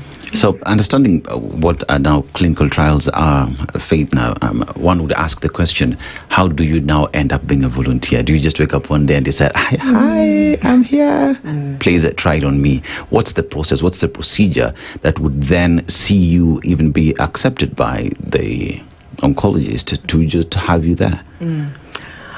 First of all, of course, there's a diagnosis. And then for me, my oncologist, my doctor, is the one who suggested this to me because she's been part of she's known it. She's on something called the tumor board. So she told me about it, but there's a lot of documentation that you have to read. There are many tests that you have to go through before you're accepted, because again, you have to be, for example, let me give the example of cancer. You have to be at a certain stage for you to make it to be in this trial. And then, of course, yes, like Dr. Manel says, it's you volunteer. So you have to accept. You can decline. You have to accept. But then for me, I was lucky because my sister's a doctor. So I asked her, does this make sense? Because at that time, for me, I was like, there was so much to process. So I just asked if it makes sense. My doctor, that time, Dr. Karen Babu said it makes sense. But then still I had to meet for a month. I had to meet the doctors at the research unit who explained to me everything. There's things to sign, of course, because then at some point there's a legal framework that they also report to. So yeah, there's all that to understand. What does it mean, the implications? Does it get to a time when also it can stop? Yeah. And how do you go on? For how long? And what does it mean in the process? So with all that information, I was able to make a decision that, yes, it makes sense. And also, I was just like, let's just try something. We'll see what works. Yeah. Okay. Yeah. So how do you decide what it is that you're going to do? How do you know what you're volunteering for? That you say, okay, well, I want to get better. I want to heal. How do you know that there's a clinical trial on place? How do you match it? Or does somebody say, okay, well, these are the certain clinical trials. We're trying to see if we can find a particular drug that will do this or a particular treatment that will achieve this. How do you know then what's available for you to then say, I want to get on it? You first, Faith, before we go to that, Terry. How do I know what's available? I think for me, the doctors actually laid down what is available in terms of the drugs that are going to be prescribed. Of course, first was the standard care, which every patient is given. But then after that, they explained to me what every drug that was going to be given to me and what it was going to do for me at every stage. So for that, I was like, well, we can try this and see where it goes, because again, if it doesn't work, you can always go back to the standard care. So there was always that option of being able to go back to the standard care. But yeah, I got through to knowing at every stage, what am I being given, what is being given, and why. Yeah, so. Okay. How do you decide that, Terry? So from our end, in terms of the clinical trials, we have different types of clinical trials and then covering different types of cancers as well. So when we are in the clinic, we know that this trial is soon to be activated because we go through several steps of getting approvals from all the bodies, ethic approval, PPB approval. So we go through this. So when we know we are at the last step, that's when we start looking for the patients. And then we start approaching the patients at that time. So like, for example, I have this trial for breast cancer. And I know it is comparing a new combination of a targeted therapy, a smart drug that is already available in the market, with an old hormonal treatment. That's the standard of care. That's what everyone would get in 2025. But they will compare it to a new combination, the same smart drug, targeted therapy, with a new hormonal treatment that has been used before. So safety proven, it is commercialized, but for another indication. So now we want to prove that this combination, maybe in 2027, will be much better than the one we have now in 2025. So we start at that time approaching the patient and tell them, when they come to my clinic, so like, this is how I will treat you today, yeah? But there is this opportunity for this trial, and in my opinion, it's a very big opportunity that you should take, because you might belong to the people who will prove that this combination is better. So what is the best case scenario? You will benefit from the newer combination. What is the worst case scenario? You still get the standard of care. So Dr. just from how you speak, then here is a question where the patients that go through this process, one would call them the stars pretty much in the medical field, because then they get to determine what would then be prescribed for the larger population. They are the stars that are not celebrated. They are those quiet stars that sit at the corner, yet they have given their lives to see to it that the larger population gets to have that which will work. So in terms of what that means in the medical field, and for you, Faith, as well, as these trials do go through, and it is found that this is working, and you being, say, specimen X, and it is, and it is successful. How does that make you feel? And as well, just speak in terms of how these are the stars, those that make this journey successful. Yeah. So I think the way, as doctors, we work in different settings. So just to share with you some of my experience. So I worked in a setting where you're in a center that is really renowned for having clinical trials. And then the patient in the first clinic, when they come, they'll be like, I've been diagnosed with this cancer. What is available for me in terms of clinical trials? So they know the value of the clinical trials. While when we started here, clinical trials was really something new.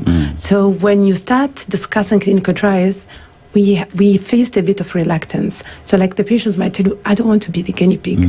So you try to explain that you're not really being a guinea pig. This is what's really happening. Worst case scenario, you're still getting the treatment that you would get in my clinic.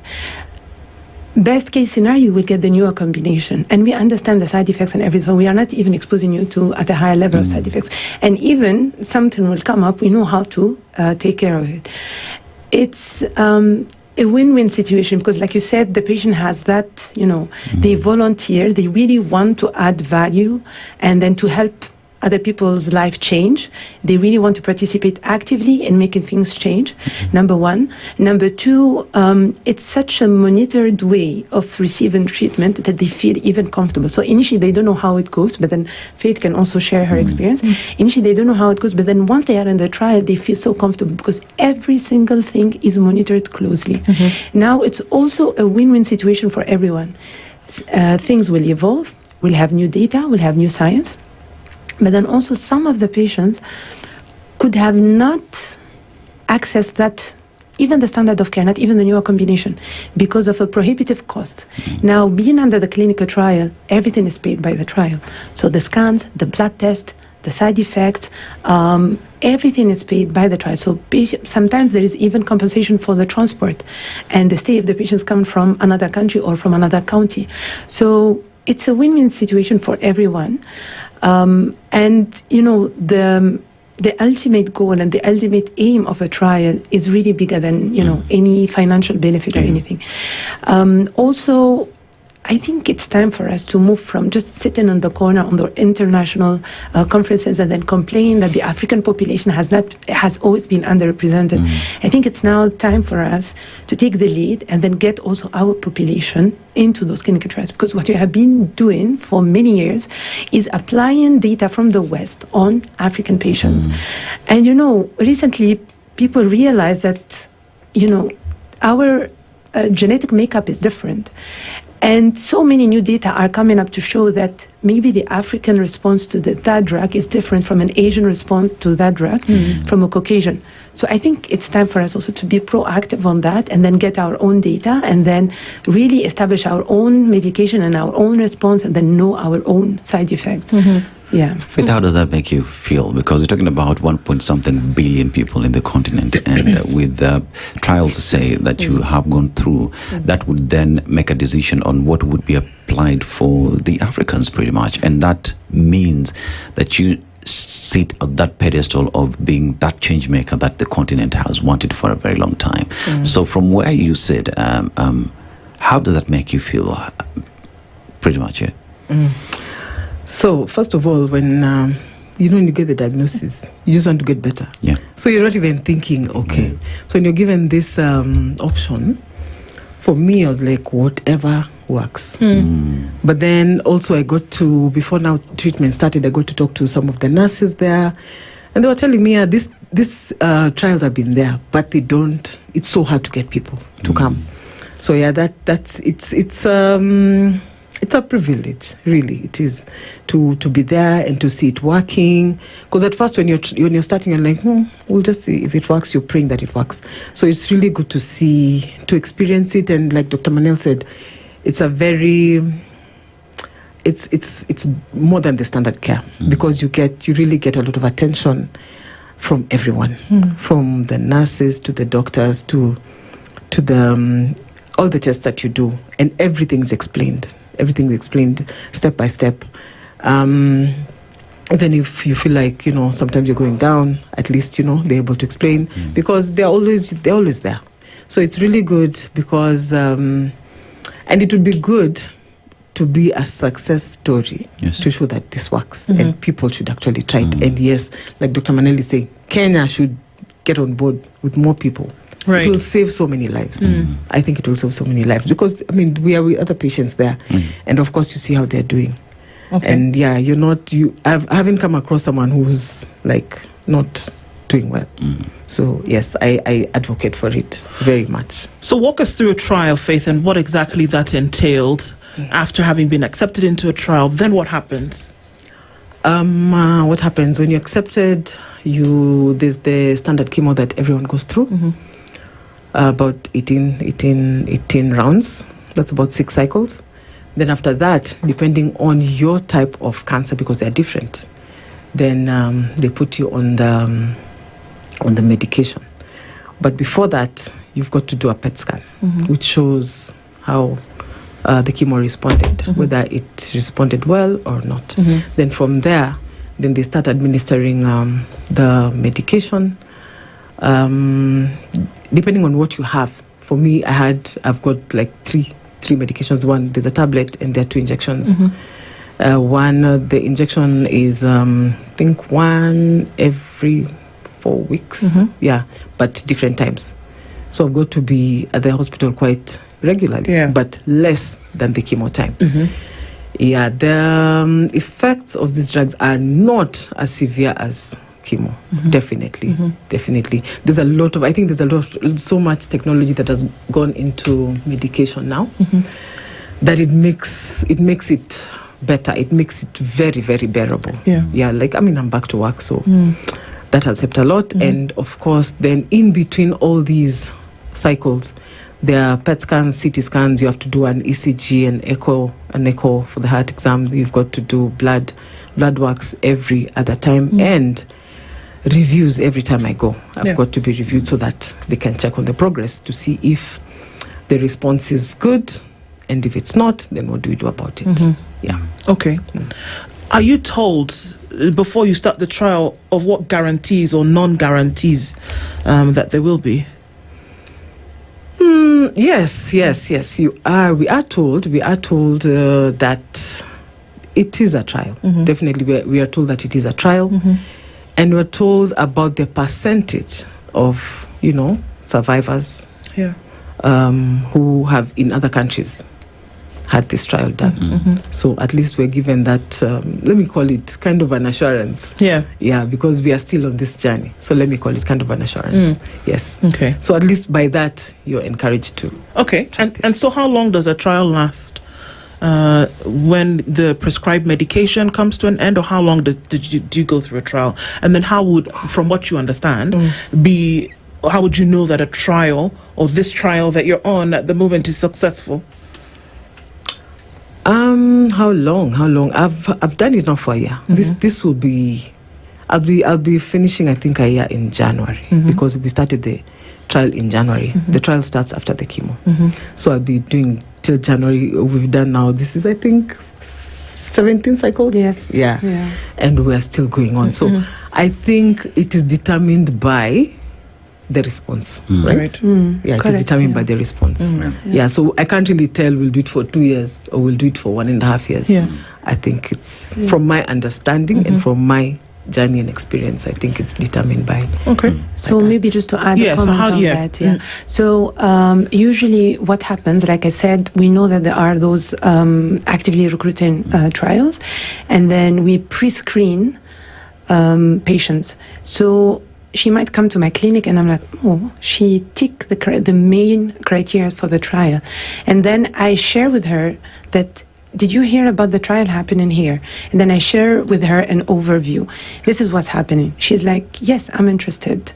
If she's interested now, I move to the next, so I send her to the next site, to the clinical research unit. So she goes to the clinical research unit of Aga Khan. She will meet the nurse, so the coordinator of the trial. And then before going into details of her, confidential information, she'll share with her what we call an informed consent. So she'll take her through the trial, detail by detail by detail, eligibility criteria, exclusion criteria, when do you exit the trial, when do we call a good response, when do we call a non-response. So she take her through this like really in details, and I think it takes like 2 hours or more to take her through the trial in details. And then she's given 24 hours to think about it, to discuss with the family, and then if she's agreeable, she will give her consent. And that's when now we start the investigation and everything. So because Faith might be just having an idea about the trial, because, you know, diagnosis came in and then immediately she was involved in the trial. So she doesn't know the other side. I can see both sides. Those who are on the trial. So on my research day, I see the research patients. And then on my usual clinic days, I see the normal clinical patients. It's the same process. They go through regular visits, usually every 2 weeks or every 3 weeks. They go through blood tests every 3 weeks, scans every 3 months, 2D echo ECG every 3 months. So those are like, you know, standard practice that they go through. But a bit more thorough because we are looking for something on the trial. Now, how will she know? You asked about like how long is the trial? Yes. So Faith had just been 1 year now. We have other patients for other cancers, for example, esophageal cancer. Now they are like 3 years down the line. They are just on follow-up. They finished the treatment. They are no evidence of disease. They are cleared from the cancer, but then they just come for like routine follow-up every 3 months the first 2 years, and then every 6 months the second 3 years, just to say hi. We do the scans, and then we continue confirming that they are free of any cancer. So the exit time of the trial, like Faith has said correctly, it's maybe when the response is no longer there, or there is an adverse event, like there is a serious adverse event, and then the patient cannot continue on the trial and decides to discontinue, or even the patient's, proper decision to exit the trial. We had a patient who exited the trial. So that's how, the duration is determined usually. Dr. You've spoken of non-response and a good response. What would equate to one being determined to being non-response? What does that mean? After, say, a patient has gone through the entire exercise and based off the data that you get, how do you determine that this is non-response, and what would good response then equate to, and how do you communicate then to a patient for them to know in terms of proper update on where we are? How do we move forward? How do you share that with them? And what do you then determine the next phase based on the data that you get? Sure. So how do we know that the patient is responding or not responding? We usually assess them on 3-4 aspects. The clinical aspect. So we always ask the patient if there is any complaints, any new symptoms they have felt. We examine thoroughly the patient, standard of care and clinical trial, and then we do some blood tests. So sometimes there are some biochemical markers that we can detect on the blood test that can tell us something is wrong. And the most objective assessment is the radiological assessment. So we have targets, we have lesions that we are treating, and then we do a scan, we do a measurement, and then we assess how far the response is. Is it reducing? Did it completely disappear? So a good response is either a partial response, so like anything from 30% up to 99%, or even a complete response, 100%. So usually we have those aspects that we assess every time the patient comes to the clinic. In terms of scans, of course, we don't do them every 3 weeks. There is a timeline for the scans, so like we do them every 3 months or every 6 months. Sometimes we can do them earlier if clinically we are suspecting something. So that's how we usually assess the patient. Okay. I mean, just for purposes of clarification, and folks are wondering, okay, so how much do I need to pay to get onto this trial? I think you had said that you're applying for a trial, and usually everything in that trial is taken care of by the originators of the trial, isn't it? Correct. Or is that something you're paying? No, it's completely free of charge. The patient just volunteers. They understand, the whole, like the end point of the trial, and then they decide to be enrolled. Everything is free of charge for the clinical trial. No one pays nothing because, if money comes in, there will be a conflict of interest. Indeed. So, yeah. Of course, with a trial, the word trial already denotes that you are attempting to do something. So does that then also mean that you're not sure of the outcome and that you're actually just trying for the best results? So behind every trial, there is a hypothesis. Okay. Yeah. So those trials, they are either pharma-driven or they are actually investigator-driven. So like I've observed something happening in my clinic several times, and I feel like maybe if I use this drug for this particular condition, I may get a good response. So there is a hypothesis, and then you go and then you work with a statistician, and then you try and get the number that can prove your hypothesis. Yeah. So there is a solid hypothesis behind it. First of all, it doesn't come out of the blue. So there is a solid hypothesis behind it, but definitely there is no guarantee of result. But when I say no guarantee of result, it will never be a trial that will be unethical or will compromise the patient's safety or benefit in terms of medication. So let's say, for example, today we are trying this combination. And then there is another international trial that came up with a new drug that has dramatically changed the outcomes and has become the new standard of care. Everything changed, adjusts on that trial. So that, because in January 2025, for example, that drug was not existing or was not approved. Right. Or the results did not came out. So the old standard of care is the one that has been used.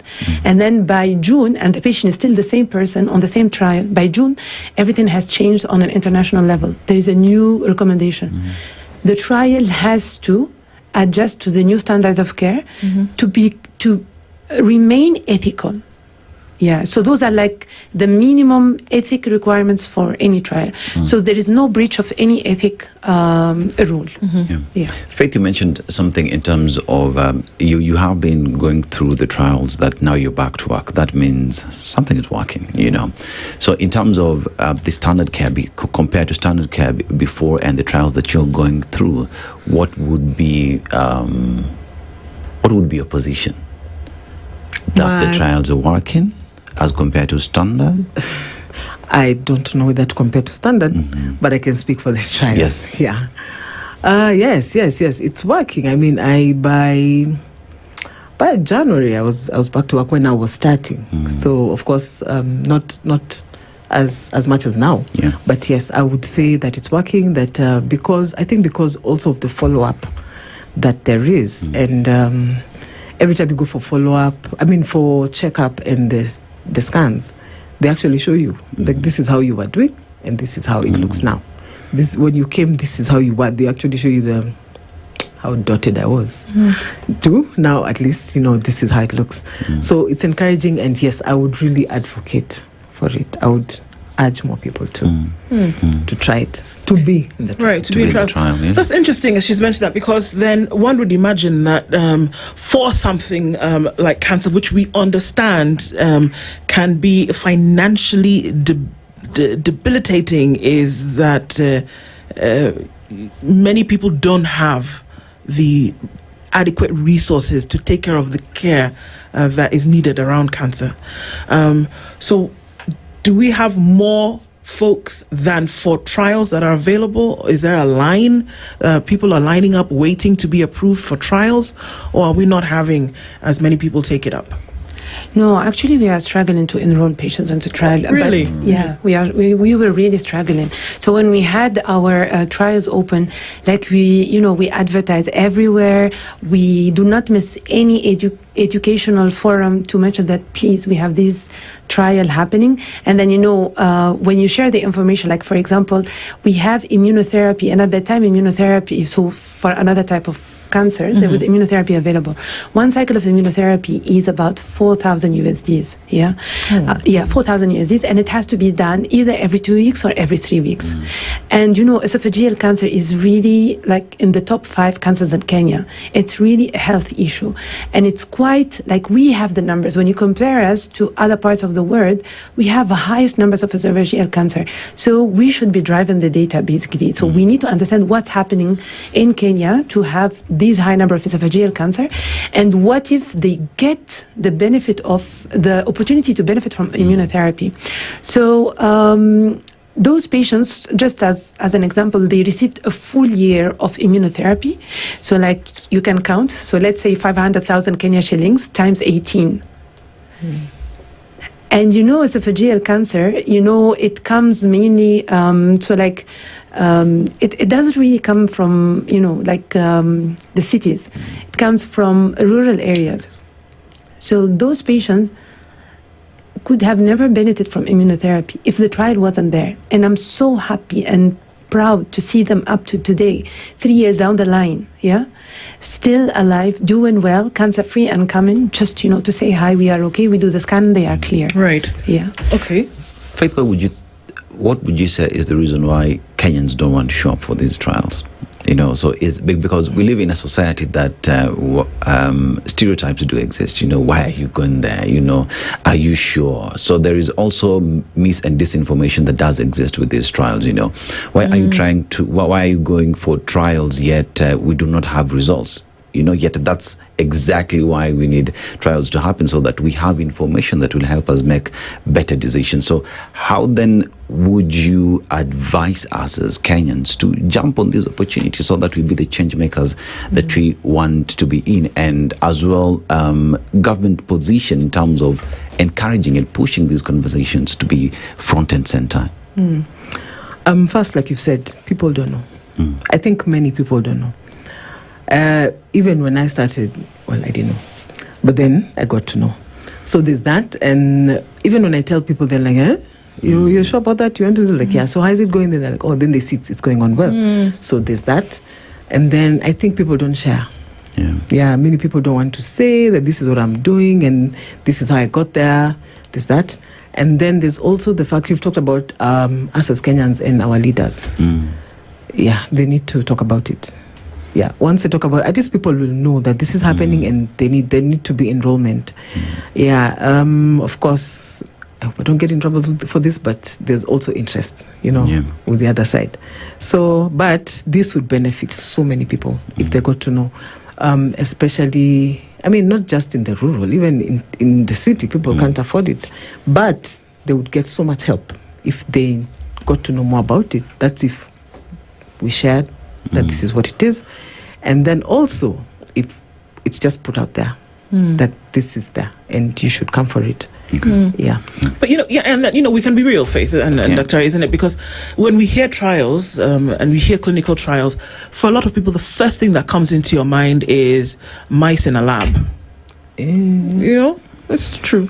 People think, okay, so are you going to do to me what people may have done to animals in a lab somewhere? And so somebody says, well, I don't want to subject myself to that. Those are real emotions that come from people, even folks who will be in a position where they can be helped, right? So Faith, you went and you got the information, and then you were better for it because you said, okay, this is something that I can do. Like you said, helped your sister as a doctor, so she gave you the information that you needed as well. But then there are folks who are sitting on a problem with the mindset that this is the case, which is why we asked, what happens in a trial? What exactly happens? And that also we're trying something that we don't know the results of. So maybe the almost stigma that surrounds all of this can be, deconstructed so that we can understand what exactly it is and not surround it with maybe words that people don't understand. That it is treatment. It's not trying to see if your body can respond to it, but it is actually somebody being treated in a trial with medication and procedures that will help you get better. Am I wrong? You're not wrong. Okay. So I just wanted to add also, for example, for the trial Faith is doing, like I said, it's a combination of drugs that we are already using. It's the combination that has been that is being tested. So we had another trial, the KRAS G12C trial, where a new mutation has been discovered. It's called the KRAS G12C. And then a new medication was discovered for that mutation. So this was really an investigational drug. So we struggled a bit. So what that trial offered us, and it was really a huge opportunity, is a free of charge full genetic testing, because we are looking for one mutation, but you have to test 400 mutations to be able to identify if that one exists, yes or no. And if it exists, you can give that new molecule, which actually did not even have a name, it had a code. You need to give that new molecule, which is a smart drug or a targeted therapy, to the patient. So that's really, that was really a difficult call to make for the patient. You'll tell them, like, I'm really trying a new investigational drug. Right. But then also, you need to put it in the context. Those patients, at that time, time of enrollment, they didn't have any other option. So either be part of the future, and nowadays the future in oncology is precision oncology. Tell me what is your genetic signature, I'll tell you what is your oral tablet. Yeah, so we are on that era. So they had either nothing or these oral tablets. Yeah, but then there was a lot of things that we benefited out of that trial, not only because at the end only 1% would be positive for that particular mutation and will benefit from that oral tablet, but then we managed to have a look at the genomes of the patient, so we can also see if there are other targetable mutations, and those mutations have other available, like readily available in the market medication. So there is a lot to gain from a clinical trial. That's what I'm trying to say, a lot, in terms of, free access to medication, the value of, helping science evolve and then make new discoveries, the value of having our own African data. It's really a win-win on all aspects. And I think just because it was the beginning, there was a bit of reluctance. But I think now people are more open towards clinical trials. Like, even up to now, some patients now come and they're like, I heard you're doing clinical trials on breast cancer. I have a breast cancer. Am I eligible to any of the trials? So I'm seeing the change in the mentality and then in the culture, which is positive. Maybe what we really need, what is still a bit frustrating for us as doctors, is that our process to get the clinical trial approved takes forever. So, for example, there was an amazing clinical trial for triple-negative breast cancer that we could have had here, and based on our data, we have a high rate of triple-negative breast cancer, which is an aggressive breast cancer. Just because of delays in getting all the bodies, the boards approved. So like starting from, ethic committee to PPB to this. It takes 365 days sometimes to get a trial activated. Why? 300 and so, because everything is like, you can move to one step only if you achieve the first step. Yeah. And then by the time, you keep moving, some amendments are happening, because remember those, like this trial in particular, it's an international trial. So recruitment is happening all over the world, from Europe, Asia, America, Africa. Now we are delaying. Our site is not activated. People are recruiting out there. We have a target number, 1,000 patients. They have reached 500. They have reached 700. We are still waiting for the approval. We are still waiting for our site to activate. Sometimes we get our site activated and we only have like 50 spots remaining around the world. Oh, hang on. I'm sorry. So a clinical trial is not country-specific or site-specific, that we say, well, okay, Dr. Manal has this clinical trial, which she may be the overseer of, but a clinical trial can be global. There's somebody in Pakistan who is in the same trial that Faith is in Nairobi, and that somebody is in Abuja and somebody is in New York. Is that what we're saying? So we have different types of trials. Okay. The one that we have now are international and multi-centric. So we have several centers around the world, and everything is actually even monitored and checked centrally. So like, the radiological response, the accuracy of the biopsy specimen is being sent centrally to Europe or to wherever the center is, to be checked so that everyone is aligned around the world. But we can also have a site-specific trial. So those are like the trials, let's say, like I said, I've noticed something in my clinical practice and I got an idea. For example, my patients are having more side effects to this drug than the rest of the world. So I can do my proper Kenya-specific site or sub-Saharan African patient site, or by analyzing the genome, we identify there is a different cluster of genes here. So we focus on our genomes here, and then we try to identify what is this new signature that we have identified, and then maybe have the newest molecule for that particular. And we've done that before.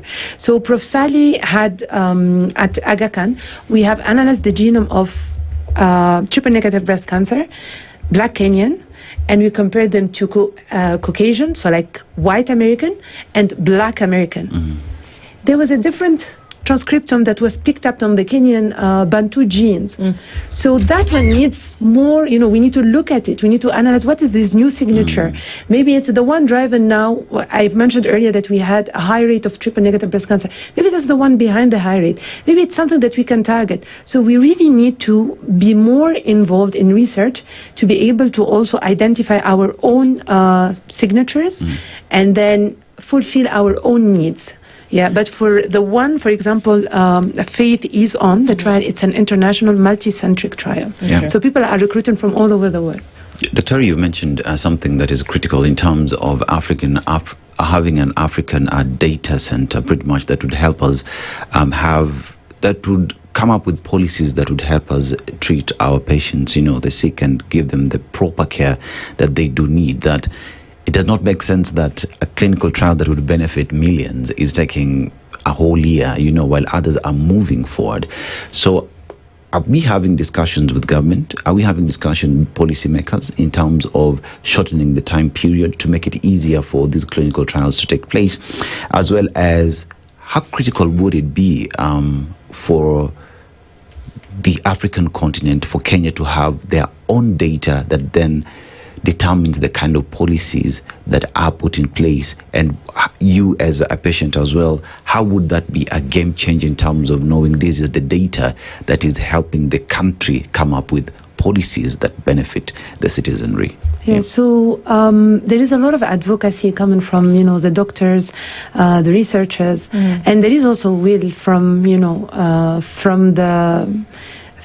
the boards who give the approvals for the trials to try and shorten. So we have several meetings. So policymakers are also involved. We involve them. We reach to them. We are reachable. So there is a lot of work that we are trying to do to try and shorten that period. And I think the COVID period has shown us that it can be done. Getting approvals for trials during the COVID period around the world has dramatically shortened because there was a crisis at that time. So if we could do it under pressure, we can also do it out of pressure if we structure ourselves well. From our end also, there is a lot of advocacy. So we are doing a lot of capacity building, and we are taking our independency we don't have to be dependent on the international trials. So at Aga Khan, for example, we have it's soon to be started. We have our own biobank, and we do our own in-house genetic testing. We no longer need to send it outside and then wait that 1 month or more to do it. And just to share this information, because it's an important information, 10% of the breast cancers can be hereditary. Triple negative breast cancer, 30% even can be hereditary. So for those who do have significant family history of breast cancers that does not skip generations, or they only have the triple negative breast cancer, or a breast cancer at a very young age, 26, 30, now the testing is available, and it's at a very subsidized price. Because there is a partnership with pharma also. So it's at a very subsidized price. So we can move even another step ahead, screening and preventing cancer. So people need to know what is being done here, and a lot of progress has been made. So I think we are progressing, not to the level that we want to, and we keep pushing. And then, of course, with patients' advocacy as well, so many things have been achieved thanks to the patients' advocacy. Right. What are you looking for, Faith? This is interesting because we think about, there's a medical diagnosis, there's a treatment, in this case, a trial that you've entered into, and it seems like a no-brainer. Somebody says, obviously I want to get better and I want to get well. But what are you hoping for beyond, after having finished this trial, the time that it takes to do so, and then coming out of it? What are you hoping for to achieve for yourself, for others? For myself, of course, 100% response. And then for others, and I'm hoping that it will encourage people to come and do this and be treated and try it. I mean, everything, even the other standard is trying. So I'm really hoping that we can get more people on board, and we can get more people talking about this. Right. And more people saying positive things about it, even getting the government to hurry up and not take so long to hurry up, to approve things that are really, health things are serious, and they're very critical sometimes. So it would be helpful. I'm hoping for that. I'm hoping that people will be more positive on trials and on just wanting to get these things moving in terms of healthcare. Yes. And how do you feel? How do you feel physically? Physically, yes, I'm very well right now. Yes. Of course, we've moved from the weak side, tired, and all that. But I'm good. Yeah, I'm good. I can work for long hours. Yeah, I can travel. I can do things. So I'm well. That's good. Yeah. It's very good to hear and very good to know that as well. Dr. Even in the few minutes that we have left, as we get through, into times where obviously we're in a communication technological age at the moment, are we seeing that more technology will be applied to things like this? Because cancer, for all intents and purposes, is not novel, but in terms of the way it is affecting our populations today, it is novel. It's still a new thing that we're not really sure how to tackle. How will this affect us going forward in terms of what technology can actually do? You mentioned a little bit about that technology and what it can do to spur us or to move us forward. Do we see it being a game changer and then how we attack, No. It's actually a game changer and it does help us a lot. When you have technology, borders are open now, so you can do anything. You can be involved in international trials. We actually have I wanted to also share with you another trial, the brain resilience trial. So where we do an MRI for the patient, and then they have their Fitbit watch, and then we monitor them through their treatment, and then we see if the cancer diagnosis and the stress and the treatment makes the patients age faster than a normal comparator. So we have a normal control arm, and then we have the patient. So we are also utilizing technology. AI is everywhere. So now also we have AI assisted diagnostics that makes us save time, number one. Number two, it can even make us reach those deep rural areas where maybe they couldn't have had access to a specialized doctor or a specialized or a sophisticated technique of diagnosis. So we are using also digitalization. It's on our side and not against us, definitely. Always good to know, and very good to hear that people's lives can actually be, touched, saved through this. And thank you for being here to then be able to be authentic, Faith, about how this has actually been, and also then how you've continued to work with people, Dr. Terry. I think even then we just send you your flowers on. Absolutely. Send you your flowers because it is through people like you that the world gets to be a better place. So we celebrate you today. Thank you. Yeah. Absolutely. Dr. Manuel Haj is a medical oncologist. Faith Musoga, of course, this morning champion. We'll call you that. From what? Thank you. Thank you very much for being here on this Healthy Friday conversation. Asante Sana. We look forward to more. And 8:01. Good morning. The latest news from around the world. 94.4 Spice FM.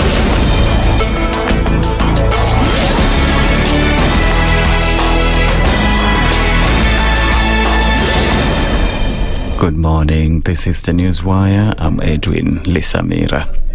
The United States has signed a 323.8 billion shillings health aid deal with Kenya, the first such bilateral agreement since President Donald Trump dismantled the historic U.S. aid agency and sidelined NGOs.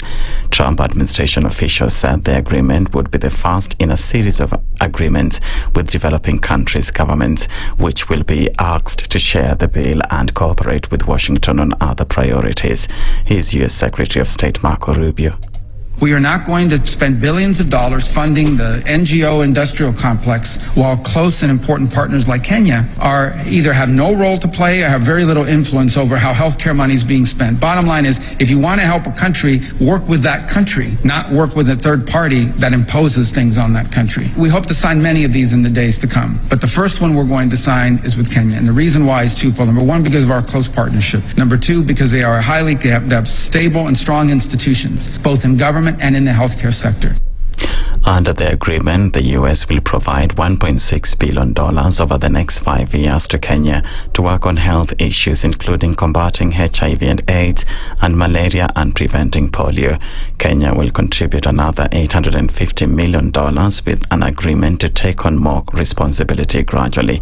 Speaking during the signing, President William Ruto promised that his administration will use the money to enhance universal health coverage. And I assure you that every shilling and every dollar will be spent efficiently, effectively, and accountably. And let me say this for the record, that already we now have 107,000 community health promoters built into their health infrastructure, building from the bottom of the pyramid in every village, in every health center, in every dispensary, and making sure that health does not become a privilege for those who can afford, but a right for every citizen.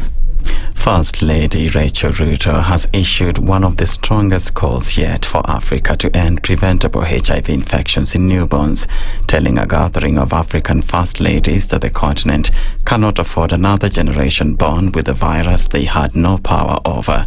Her remarks set the tone at a high-level forum on the triple elimination of HIV, syphilis and hepatitis B, convened by the Organization of African First Ladies for Development, or OAFLAD. Kenya's numbers underscored that urgency on triple elimination. More than 3,700 babies were newly infected with HIV last year. The mother-to-child transmission rate has risen above 9%, and Nairobi recorded the highest number of new pediatric infections. Every child born with HIV reminds us that we must move with greater urgency. Every mother who misses care compels us to strengthen our systems.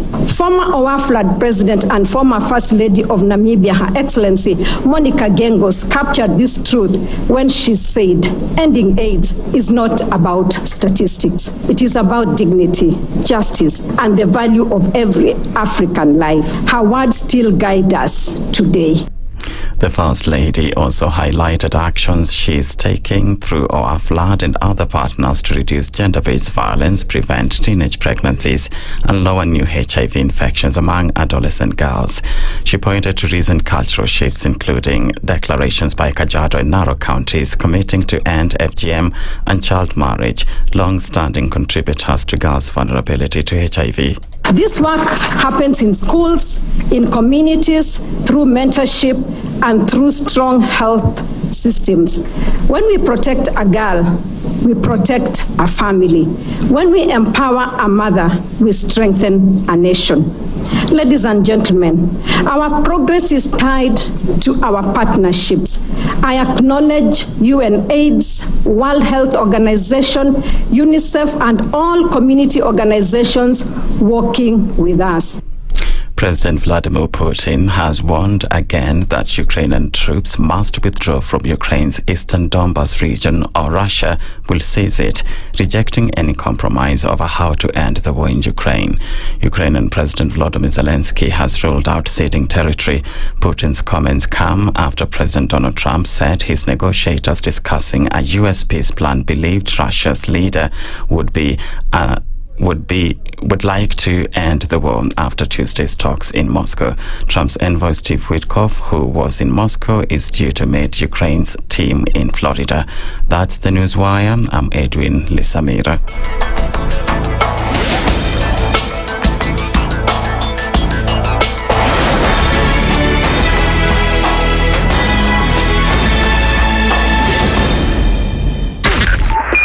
.5 Spice FM, Kisumu.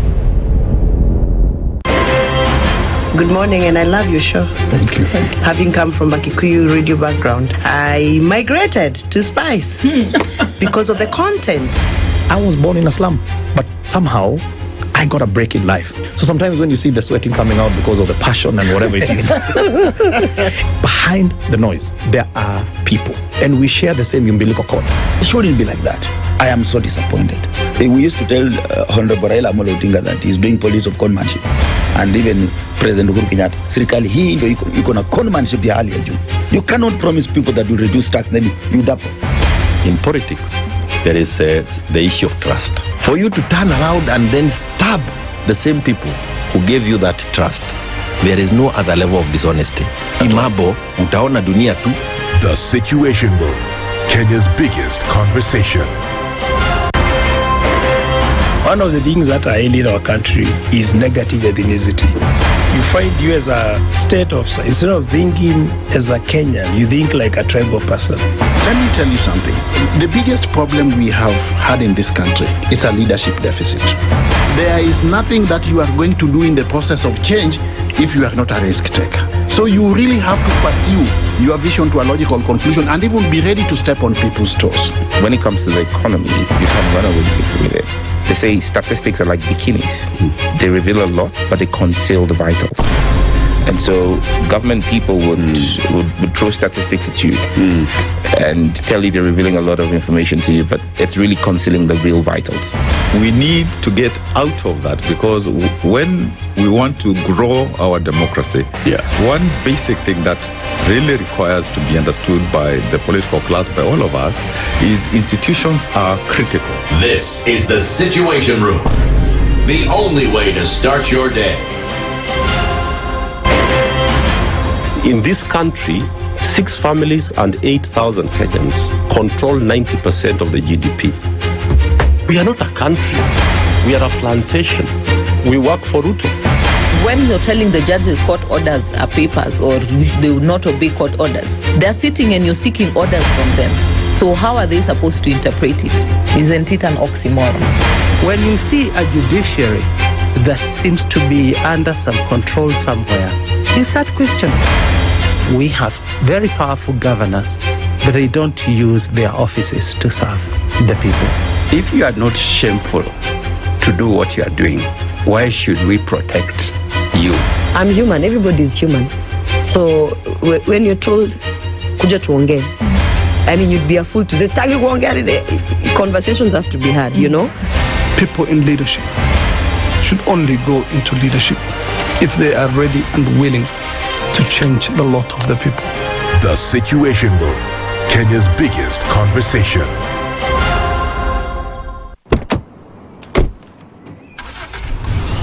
I've got a plan that covers my car so well that even the traffic honks with approval. ICEA Lion has a plan for everyone. Talk to us today for a plan that's right for you. Or visit icealion.co.ke. ICEA Lion. What's your plan? Mature, intelligent talk every morning. Spice up yourself.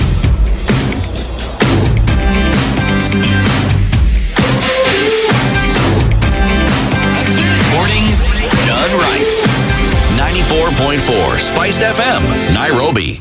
All right, it's 10 minutes after 8 o'clock and our conversations continue this morning in the Situation Room, where we've left a very interesting Healthy Friday conversation and onto action issues, where we talk about the need for us to do better with healthcare, and we can see the physical manifestation of doing that better. It was really great to then have Dr. and Faith in the room this morning.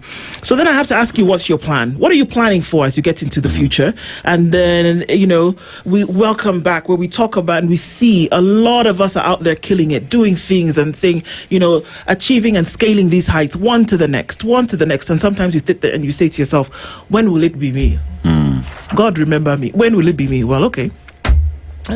God would ask you at this point to go to www.icealion.co.ke, because what you say, what's your plan? That you should have a plan, and no matter what it is, they're going to help you with the baby steps from one to the next. Everybody has a plan, but me, I really need to get my act together, and you can. That feeling can sometimes overwhelm you, but getting your future locked down is actually real. Getting a plan doesn't have to be intimidating. It doesn't have to be elitist.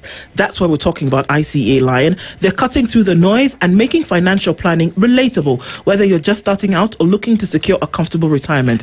They have plans to help you build wealth, protect your assets, and prosper with retirement security. Stop worrying about the future and start planning for it today. Get that personal plan that works for you. The question really is, what's your plan? Find out more at www.icealion.co.ke. You can tell us that we can buy bundles for 19 bob. Yes, and you also need a plan. And the plan that you're talking about is a plan that will enable you enjoy unlimited internet, you know, and it is affordable. 19 shillings, 1 hour of unlimited internet. 45 shillings, 3 hours of unlimited internet. So that means with these plans that you're talking about, you are able to maintain your status of life, the comfort that you enjoy every day. You enjoy your music streaming. You are attending class. You know, you're booking your tickets. I know everyone is traveling right now. You need to have a partner who will hold your hand and ensure that you get to enjoy all these things. We're talking about the Airtel Unlimited Fund Bundle that will enable you to maintain the status of your life, you know. So imagine a situation where, Ndu, you are moving around, right? So you are connected, maybe you're roaming, you are enjoying communicating with people, and then all of a sudden you're being told you have 5 minutes. You have 5 minutes. Let's go. Data yako inaenda kuisha. But here you're being told with 3 hours you can communicate with someone as long as you want, because Airtel is here to ensure that you enjoy that. What is your FOMO? Which is the situation that has happened in your life that you want to share with us today where internet let you down? Talk to us, talk to Christine through our social media platforms, and she will pick that convincing message, that tantalizing fear of missing out situation, and you will be able to get yourself airtime worth 3,000 shillings. In the meantime, remember, *544# is where you go to, or you go to your My Airtel app, or buy the Airtel SIM card. If you're not yet there, go to your Airtel shop and buy yourself an Airtel SIM card, and you're able to enjoy these amazing bundles. Fantastic. And that's what we need to do. Let's get into it and get into it proper. We're having a conversation around beyond the ballot, what it actually means after those votes have been cast, and rebuilding integrity in Kenya's elections. Joining us this morning, Mungai Musau is the national coordinator of ELOG, the Election Observer Group. He's here with us this morning. Mungai, good morning. Good morning to you, Ndu. How are you doing? I'm good. Yeah? Elections came and okay. Still coming. Still more coming. Yeah. And Hussein Khalid is the CEO of Vocal Africa, is also here this morning. Good morning, Hussein. Morning, how are you? Very well, thank you. How are you doing? I'm okay. Thank you for having us. Thank you for being here. We're going to get into some of the things that you two have been up to in the last couple of days after those elections. It's a busy time, but very important to look into. Dennis wants to share today's problem, first of all. You know, they say politics is local. Today our proverb is local. And it comes from people around game reserves, parks and all that, right? And this is what these amazing people say. A leopard cannot change its spots. What do you think that means? I think a government bent on stealing elections will stick to it, no matter what you do. They will try, they will pull, they will push, and do everything they can, you know. And for me, it's very clear that as a country, as a people, we need to try as much as we can to ensure that the leopard this time does not stick to its proverb. Sisi watu ambao tunaishi karibu na parks, Mombasa wajua, we have marine parks, we have national parks, we have all that, and we interact with wild animals. Unfortunately, sometimes not in the right context. People are thrown there, saa zingine kuuliwa by security forces and stuff like that. So we've seen it all. But that proverb is quite interesting. And for me, and the topic of discussion today, it fits perfectly well. And this is why we are here, I think, with the Mule, ELOG and everyone. And we want to make sure that this time those spots are changed. Indeed. My only difference with Khalid is that it reminded me of a story about Mobutu Sese Seko, the former president of Zaire. Then Zaire, now DRC Congo, where he called himself the leopard. And I remember in a lot of the analysis which was done around that time, somebody who actually said the same thing and said, you guys have been expecting Mobutu Sese Seko to change until the last day. But you remember, he called himself the leopard. And what do Africans say about the leopard? It never changes its skin. Spots. Yeah, you know, there's also a song, Umejivalia ngozi ya kondo.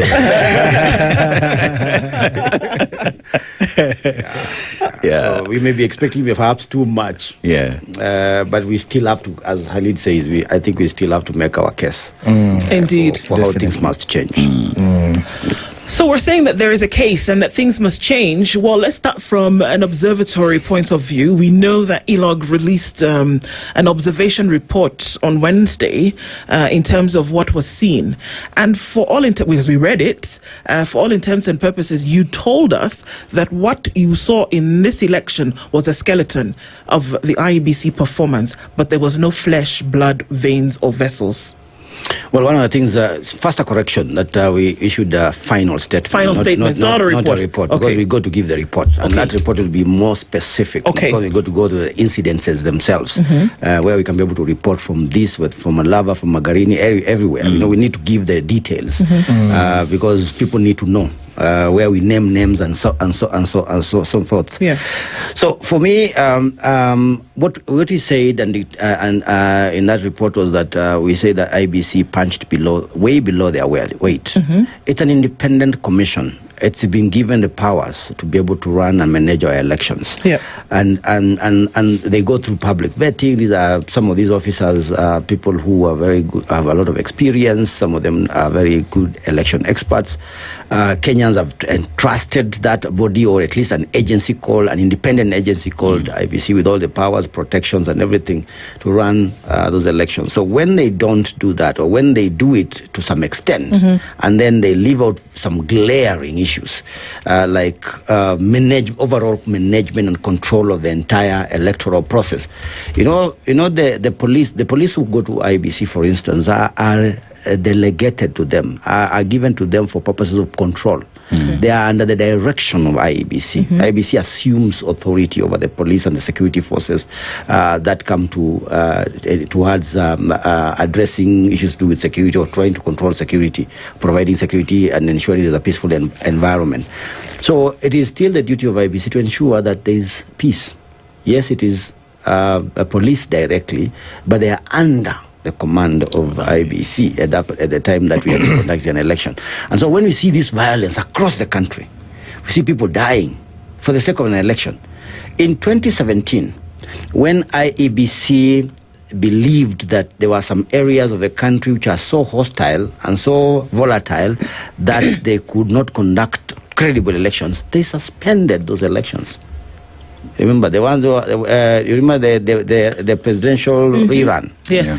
There were areas in Nyanza where they said we can't be able to hold elections in those counties. So it's not a foreign thing. The president has been said. Okay. The president has been said. So if you feel, and you can do this, the early warning signs are always there. The campaigns were violent, you remember.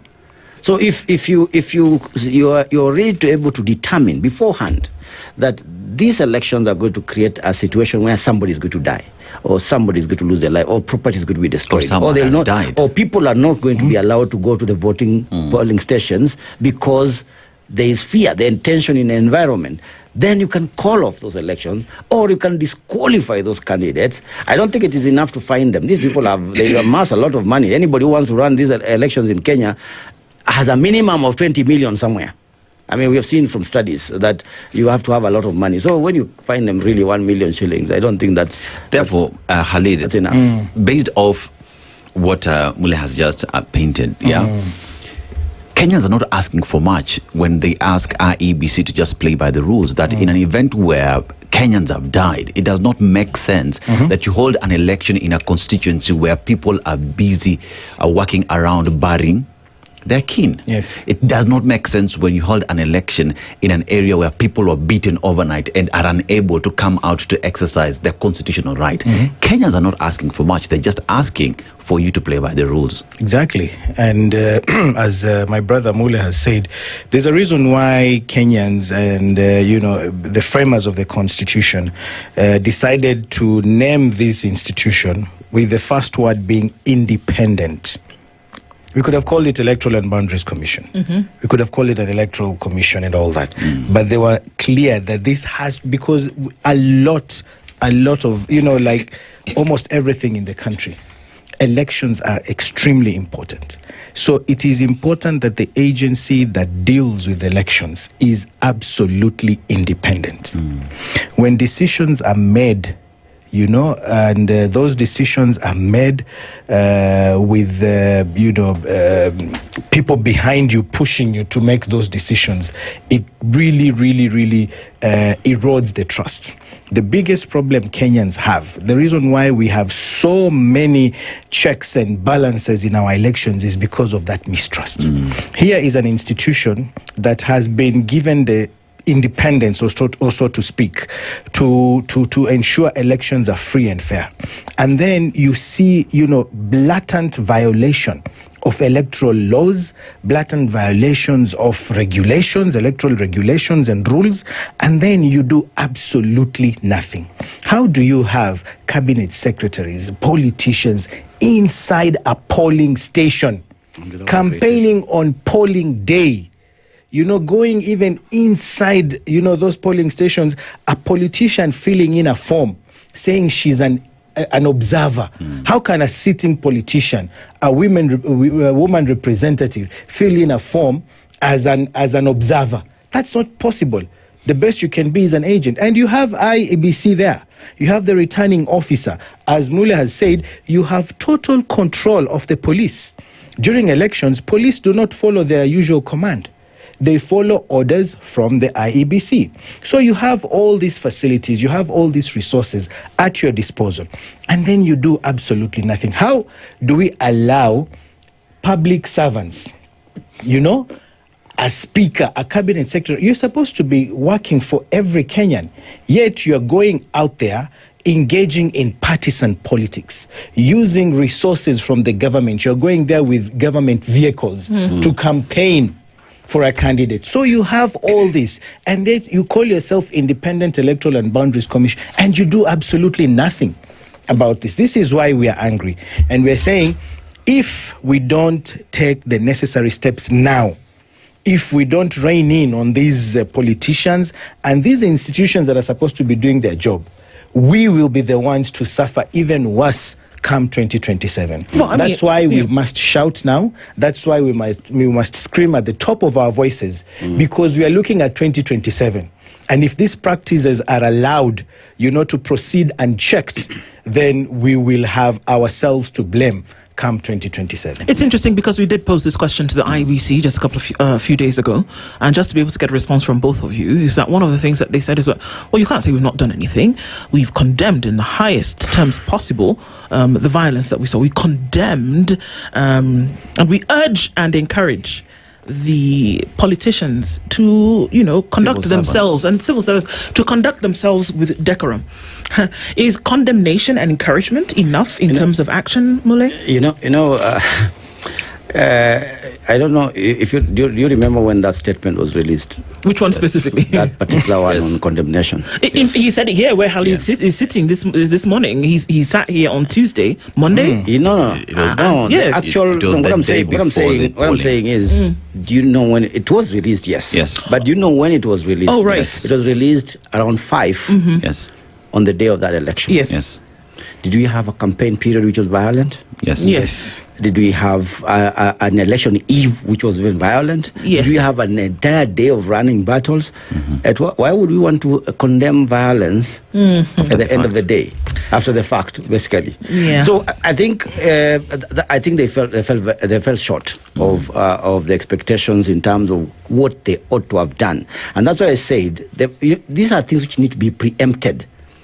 When we say elections needs to be conducted in a credible, peaceful, free and fair environment, we do not wait until it happens and then we start asking ourselves whether it was a peaceful environment or it was a free and fair environment. We try to put in place things, mechanisms, frameworks that allow us to ensure that there is a guarantee before the act that this is, and that's the time you call out. That's the time you say, should we find anybody perpetrating violence? Should we get anybody who is inducing people? Should we find a public official who is participating in this? You start telling people, this is what we are going to do. If we find you and your candidate, we are going to disqualify you. If it's a party, we'll disqualify all your candidates, even in these elections, or we're going to stop the elections forthwith. So you say those things before, so that you read the Riot Act before. You don't wait until it is over and then you just say, we condemn this violence, because it's already happened. Now, a number of offenses, Khalid is talking about these offenses and what has happened and how the impact of that to the voter. Remember, these elections belong to the people. People are the ones who you are trying to create an opportunity for people to choose their leadership in an atmosphere where even the oldest, the sickest, the youngest, the most marginalized person can access a polling center or a polling station to be able to conduct that, to exercise their sovereign responsibility. That does not happen because they are running battles. That does not happen because money has been given. Blankets have been issued out, mattresses all over the place. And suddenly people are coerced. You remember in our statement we say that there are even people inside the polling station who are taking photos of their marked ballots. Usually that is an instruction given outside. We are not going to give you this thing if you do not convince us that you voted for our person. And how else do they confirm? Take a photo. And that's the reason why it's not allowed. Our elections are by secret. It's one of the greatest principles of our elections. Secret ballot. So, Khalid, let's look at the Independent Electoral and Boundaries Commission. The word independent, where am I heading? You look at the independence that gives our EBC the power to act, the power to call out individuals, the power to sanction, the power to postpone or even cancel elections, right? Because someone has not played by the rules. Election regulations become law because everyone has to play by the book. Now, here's a situation where candidates are going against each other to be able to convince the citizenry that they deserve the vote. But you have an individual who is being supported by government machinery, and at that point asks the question, where is the fairness in this exercise? Where is the independence of our ABC to exercise that law and to operationalize the policies that it has put in place? Did we see an independent IEBC during the election? And what does that then mean for Kenyans come 2022? Do Kenyans now trust IEBC? 2027. 2027, yes. You see, it has to be stated very, very clearly that for the IEBC, which has powers to suspend elections, powers to disqualify candidates, and then in the face of gross electoral malpractices, including killings, violence, destruction of property, and you opt to simply condemn, that is perpetuating impunity. And when you perpetuate impunity, it leads to breakdown of law and order. And when you do nothing, it means you are attracting chaos, you are attracting further violence, and you're attracting people to believe that you as an Independent Electoral and Boundaries Commission are powerless and that, people can then go ahead and do as they wish. It is, unfathomable that you would have this kind of violence and yet you proceed with elections and you even declare winners. We don't want to see this. You can imagine these were just, 22 by-elections? Yes. Imagine a country where you have the same scale of violence now for the entire nation, where people are voting presidential, senatorial. Will be worse than Tanzania. So it is very, very important that we deal with this issue right now and we tell the IEBC, do not be afraid, do not be intimidated. You have powers, act independently, be decisive, and ensure that, rules are followed by everyone. I think for me, this is very, very, very crucial. And I hope that IEBC is listening. Because, when you are influenced, or maybe you are scared or intimidated by the powers of the day, and you decide, we will not do this, we have to also call them out, and it's not just IEBC. You have institutions like NCIC. People are, blabbering, saying obscene things. There was no cohesion, absolutely. And then you have NCIC that is supposed to jump in and assist. You have EACC, issues of integrity. We heard of candidates who have corruption cases. Where were all these institutions? So yes, IEBC at the helm, but then you also have other institutions. Police were absolutely selective in their responses. If it is, an issue touching on one side, particularly the government side, they turn a blind eye. When it's an issue dealing with the opposition, then they rush there very quickly, So these institutions that are operating, they're supposed to be independent. They're supposed to be, doing their work. County commissioners, chiefs, who are recording, people who are attending meetings, and the county commissioners telling them, you will only get development if you choose people who are close to the government. I mean, how do you have such a system in place? So for me, these elections, as our preliminary report, we titled it "Not Free, Not Fair, Not Credible," and we stand by our word that these elections are exactly how you should not conduct an election. Okay, these are serious things that we are saying. That previously, when we saw by-elections take place in the country, it would happen and people would continue with their work as though nothing happened. We did see in that case that when there was a recall of election in certain places, an election was suspended. So it is within the power of IEBC to say, you know what, we see things going in a direction that would possibly be very dangerous. We can put a plug in this thing and say, guys, until we're all going to behave ourselves and do what we are supposed to do, let's not have this election. Why does it appear as though it would be so difficult to then do that? Because what it does is that there's already blood in the water. Yeah. People are already looking at this thing and saying, come 2027, it's going to be a fiasco. If a by-election with just 22 was like this, if you extrapolate it, because the laws of a study allow you to do that, if you extrapolate to the rest of the country, then you can imagine it's mayhem. It's going to be mayhem. This is 22, usually have over 1,000. Right. This is 22, and there are 1,480 elections that take place during a general election. Actually, it is 1,882. 1,882 elections, including the presidency, which take place. The wards alone are just 1,450. So then you have all these 290 and the 47. Are we being sensationalist when we say that, okay, this happened during a by-election and it was this crazy? Are we being sensationalist to say that come 2027 it would be a circus? I would expect, and I've spoken to the IBC even after the event, and I told them that my expectation was that this was the opportunity. Yes. If there was any better opportunity for the IBC to showcase what they can be able to do in 2027, this was it. To prove their mettle. Exactly. Because they have, they have 22 units or electoral areas that you are a new commission, just come in 3 months ago. So people want to see what is different between you. You know how castigated the previous commission was.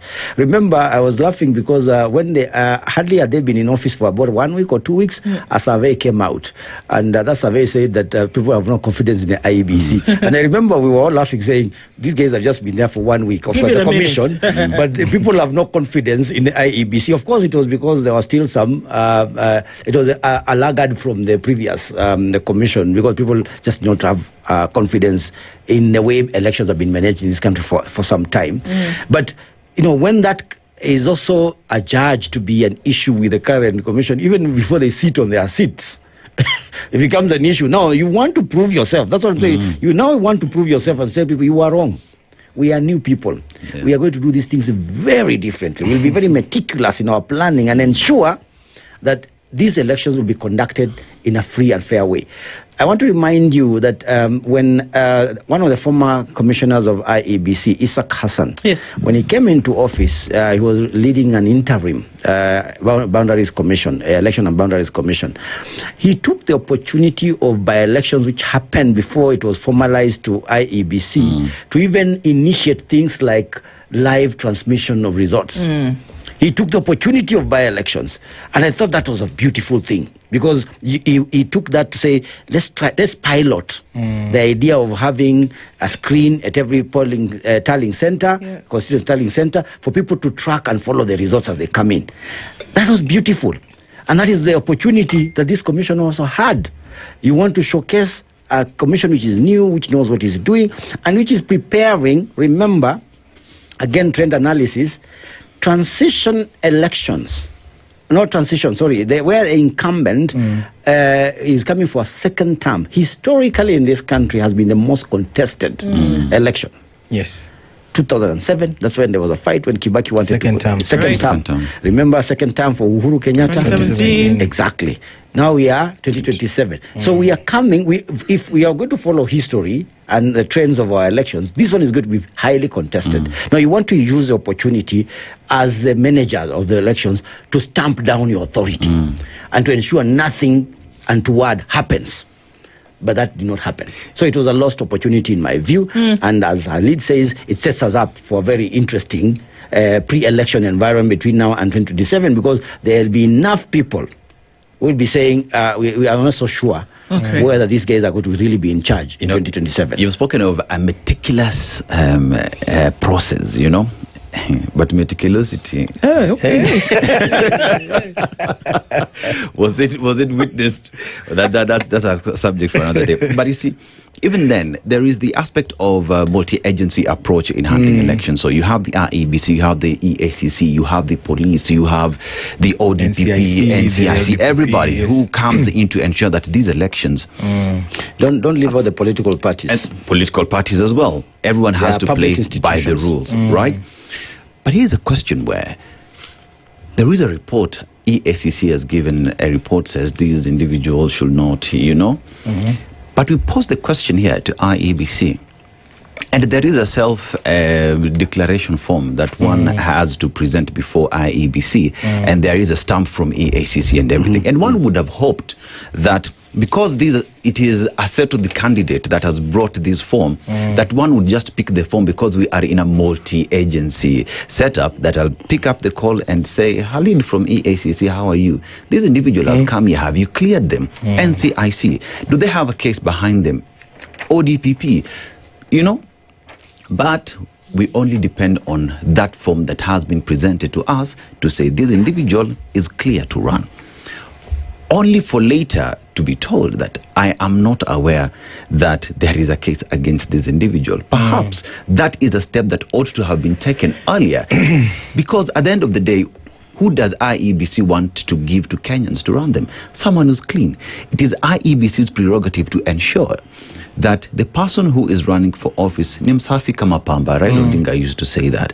But from the word go, if someone has dots in their background, are we just doing elections for the purpose of an election, or are we ensuring that those who are in these offices are supposed to be there to serve Kenyans? Very true. I agree with you 100%. And we can only hope and pray that, these institutions, as you've said, they speak to each other. But clearly from the experience of these by-elections, they don't, Chapter 6 of the Constitution is very clear on integrity. And it explains exactly what do we mean when we say persons of integrity. It's very clear how an institution like EACC, would allow these things to happen. It beats logic. You are an institution, you are publicly funded, and these are some of the key issues that you are expected to address, to follow through.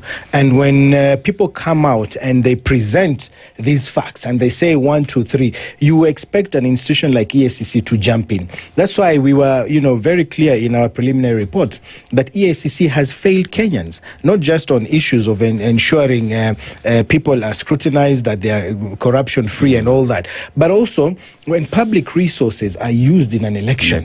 As EACC, that is your primary duty. That is why you exist in the first place. You tell these people you cannot be using public resources in a campaign. Cabinet secretaries, the constitution is very clear. They're not supposed to be Actually, we have by-elections because specifically you resigned from being a politician to be a cabinet secretary. And then there you are as a cabinet secretary politicking. I mean, it's ironical, and you just, sit down and you see these suckers and you're like, what are these people doing in office? And if you can't do the job, then step aside. EACC, IEBC, Police, Inspector General, and everyone else, if you can't do the job, step aside. And as Mula has said, the second term elections have, for years been hotly contested. From 1997, kule kwetu Mombasa, tulikuwa na clashes za Likoni, sijui kama munakumbuka all that. 2007. the swearing in at night and all that. Yeah. 2017, they repeat elections and all that. We are now going to 2027. And judging by these elections, the signs are not good. Okay. And we have to deal with this now. Let's not wait until it is too late. And there's a dealing of it. But then from what you observe, that unfortunately, and I guess it's by virtue of the fact that it is an election, if it was something else, a different body would be. But IEBC has always been in the eye of the storm when there has been a problem in terms of how they conduct themselves. And so the wish for lots of people getting in with the establishment of a new IBC as per the commissioners was that from the very beginning you would then be able to see, and it's rare that that's not happened per se, that a new IBC constituted with new commissioners would face a test so soon after them coming in. But here it is. But for all intents and purposes, they seem to be getting a mediocre grade in terms of how they've handled things now. And then it's looking into the future, and it looks like it doesn't look so good, especially with the protecting of the position that we've seen coming from IEBC in the little explanation that they've given so far. How should Kenyans then deal with this? Because this is a Kenyan space. This space belongs to the people, that they have a right to then be able to speak out about how they want things to operate within the law. We keep saying within the law, but we see an abrogation of this thing, no matter how small.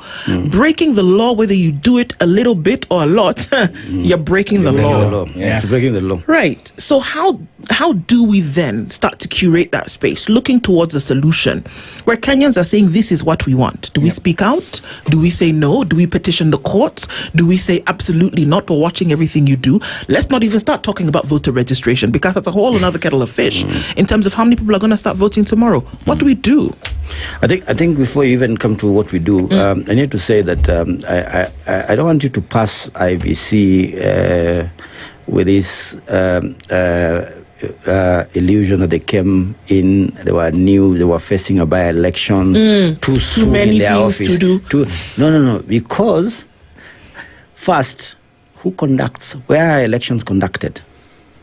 In polling stations. Yes. Results are final in a polling station. Who runs polling stations? Officers.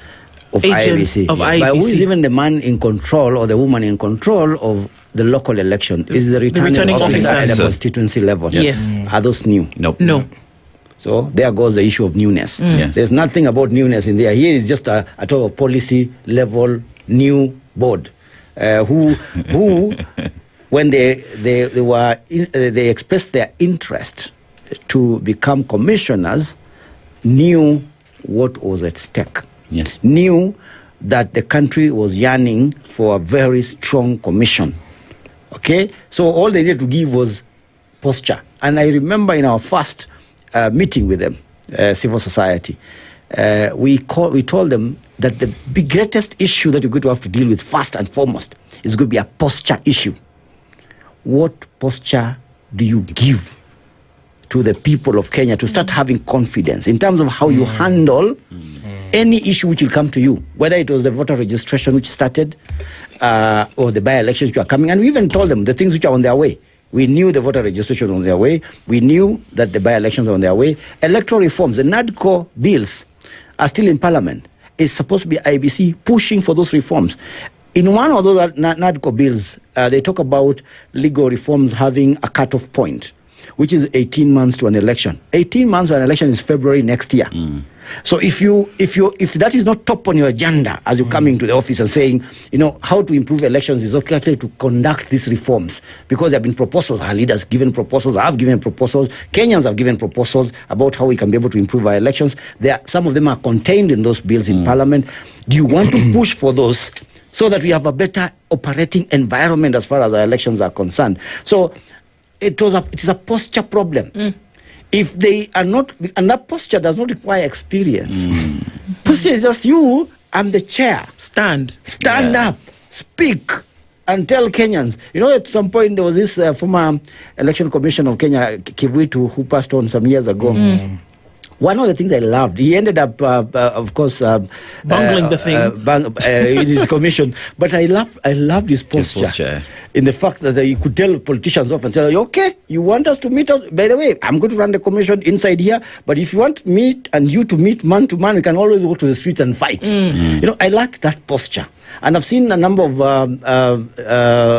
election management body chairs across the continent. Some of them have been very successful. In Nigeria, in Ghana, they have had this very strong stance against especially politicians, because politicians are the ones who spoil this game. And you heard what our leader said. We have a cabinet minister who's resigned, causing money to be used, public money to be used for our by-elections, but it still interferes with it. Still politics, even after resigning from the politics. Okay. It doesn't make sense. So just quickly to speak about the people, and I think we also say this in our statement, that it's about time Kenyans started, they understood that elections belong to them. Yeah. And they also started taking serious action against any abrogations to the rules they have set out. Voter bribery, inducements, and those things, people can refuse. People refuse. There are places people have refused such kind of inducements. There are places people stand up and say, we are not going to allow strangers to come to our polling stations. We do not know them. And you even saw in some of the places, you saw some, I think in some of the areas, we saw cabinet secretaries being chased away. Yes. By people, by voters. So we need the people to take the position of saying that we are the first protectors of our vote. We are the people, and the rest of us are just tunachangia tu kama a civil society. We are helping, drum up that kind of position, because the people must be the ones to be seen to be at the center of this action. Elections are people driven. It is nothing, there's nothing about politicians, ubabe or politicians in terms of them throwing their weights this side and the other side. We don't need to see that. We need to see the people themselves protecting themselves through their own organized civil societies or local organizations, but they have to stand very bold against Mula, you've talked about newness, and I really have a problem with anyone thinking that just because you are new into office, you're not supposed to deliver. Because at the end of the day, if you go through an interview process and you've gotten the job, your boss will not care that you are new. All you have to do is deliver. You know what I mean? If I go to buy a new car 0 mileage today, that is a car that I expect will serve me for a very long time to come. From day After one. I break it in at 1,000 kilometers, I am supposed to enjoy that car. Very true. That is pretty much the ideology that IEBC has to take. And the 2025 by-election pretty much was that point where they break the 1,000 kilometers and for people to trust that this vehicle will take me to the final destination. Sadly, like you said, an opportunity is lost. But that notwithstanding, Kenyans have for a very long time said we want change. Yet, if you look at the by-elections that we have experienced, it is the very same Kenyans, sadly, that allow themselves to be used by politicians that take these bribes, that are induced, and become again part of the process that election stops being free and fair. Speak to Kenyans owning the elections and them being the change makers. They can say no, go home, piga kura, enda home, toka hapa. I totally agree with you. And even as we point fingers at institutions, at the state and others, as Kenyans ourselves, we carry certain levels of responsibility that we also need to take. And, to communicate that, we don't want these shenanigans in our elections.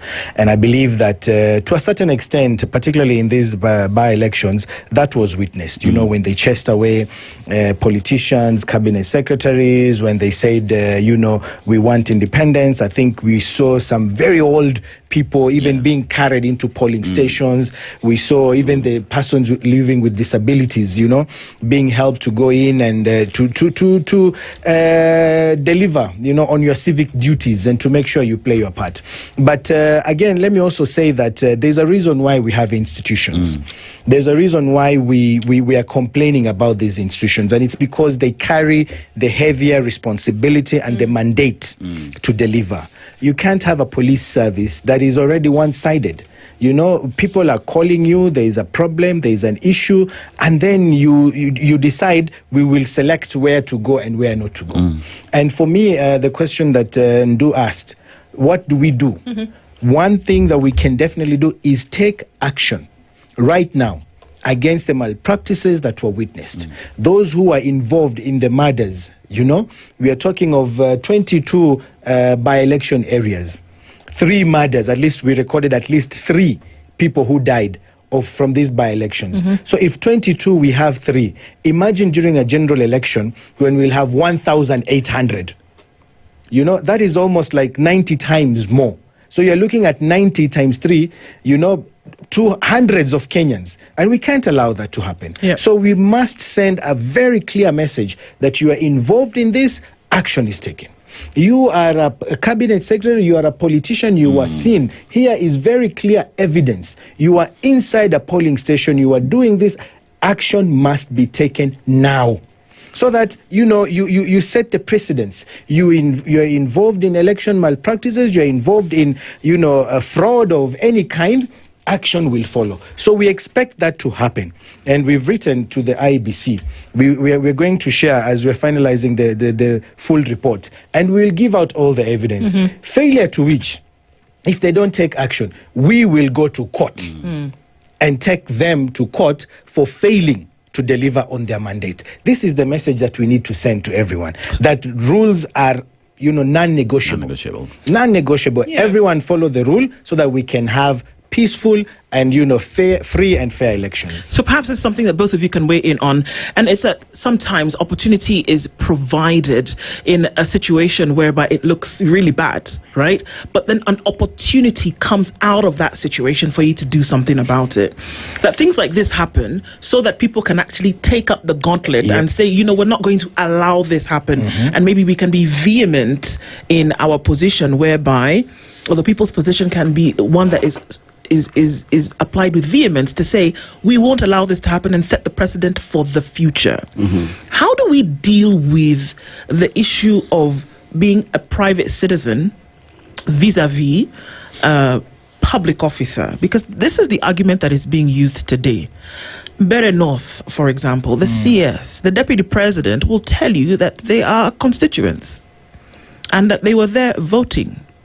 But then one would ask the question, and I keep asking, how much does it take to move the deputy president in a day? The resources that need to be gathered to move this man from one place to the next. Are those his own resources? No. That there's security, that there's vehicles, that there's personnel, that there is his upkeep holding that office? Or do we say that because he's going to participate in this election, he's then stripped of the DP trappings for the day, or for the days, or in this case for the 60 days that he was in Mbere North, and then he doesn't do his job as the DP on those days?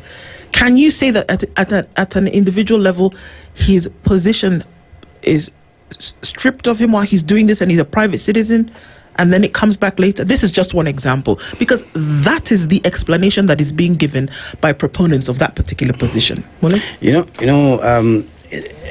You can't. The deputy president is both a private and a public individual, and you're not going to divide those two individuals. I mean, the body cannot be divided into two, unless there's a clone somewhere.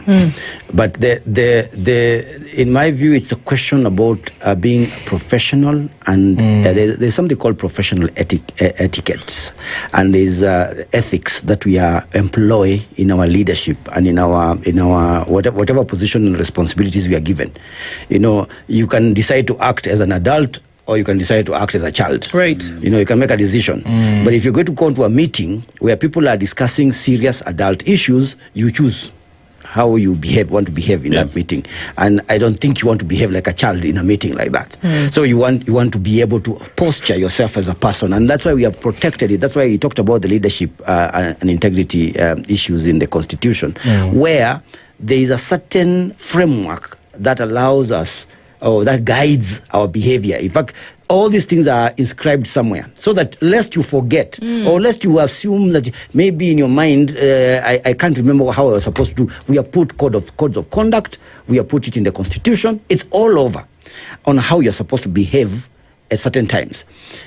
A very good example in this by-election is that the president he could have been accused a little bit of still weighing in on the by-election a number of times. But if you looked very closely, he tried as much as possible to steer away.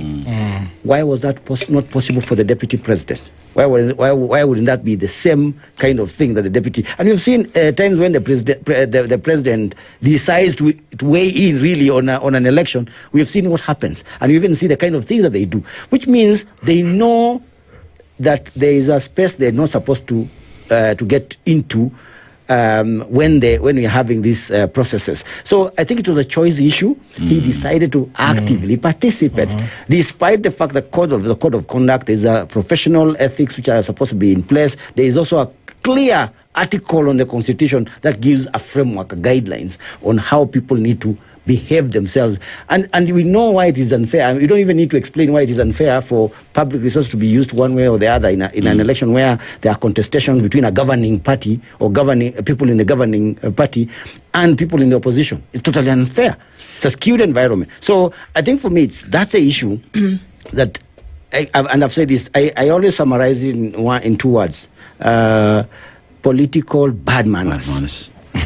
Tabia mbaya too. People choose to have bad manners deliberately. Yes. Simule, ignorance of the law is never an excuse. Exactly. When you talk about what the law says and regulations given by IEBC, that is the law. We're talking about the professor of the law. Exactly. What you mean? Exactly. You know, we're talking about a cabinet secretary who was a legislator. What is the work of a legislator in the National Assembly? To legislate. They that pass means those laws, passing and drafting laws is your number one priority. Former Attorney General. Former Attorney General. Who is supposed to be the reference point when it comes to some of these issues. That means it is well documented. People know what they ought to do. They just choose not to. And this is what I'm saying. This is it's not even ignorance. It's deliberate. They know what they're doing, but they still went ahead and chose to break the law. Yes. There must be consequences. Impunity. There must be. We cannot, allow impunity of this order. We have to take action, and this is why we're saying, why are we not doing anything? You want us to just forget everything, move on, business as usual? When, individuals, as we've said, former attorney generals, professors of law, have openly violated the law. There has to be something done to curb this. Otherwise, you're then telling people, he did it, so why are you coming after me? For me? Yeah? So if we deal with this now, and this is the time for IEBC, you prove your mettle and you say, no, we are not going to allow this to happen. And take action so that, you stop others who, have similar ideas or think that they can actually get away with it. And if we do that, I think then we have a better way of... That's the conversation. And it's about, looking at just, you don't want to be, you're not shy about it, saying it as it is and getting these things done. And the people be at the center of all of this, and that we can have these conversations and push this agenda, I think, is important. And we want to thank you, both of you, for doing that for us and with us this morning. Mule Mesal, who is the national coordinator of ILOG, the Election Observers Group, and the CEO of Vocal Africa, Hussein Khalid. Thank you both for being here this morning. Asante Sana. Thank you. Thank you for having us. The conversations continue. Thank you. It's 9 a.m. The latest news from around the world. 94.4 Spice FM.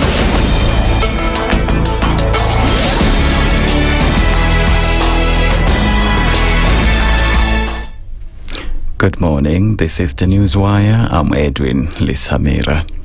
Treasury CS John Badi has again defended the government over plans to sell a 15% stake in Safaricom to South Africa's Vodacom Group, saying the move is necessary to close Kenya's widening infrastructure financing gap. Speaking to a local TV station, Badi reiterated that the government is privatizing state-owned companies to raise funds and shift Kenya away from new levies and reliance on debt. He emphasized that the government will, moving forward, rely on public-private partnerships, infrastructure bonds, and other private financing tools. Badi acknowledged that Safaricom is one of Kenya's most treasured assets, but insisted that by transferring shares to Vodacom, the government is simply converting one asset to another to create wealth for future generations.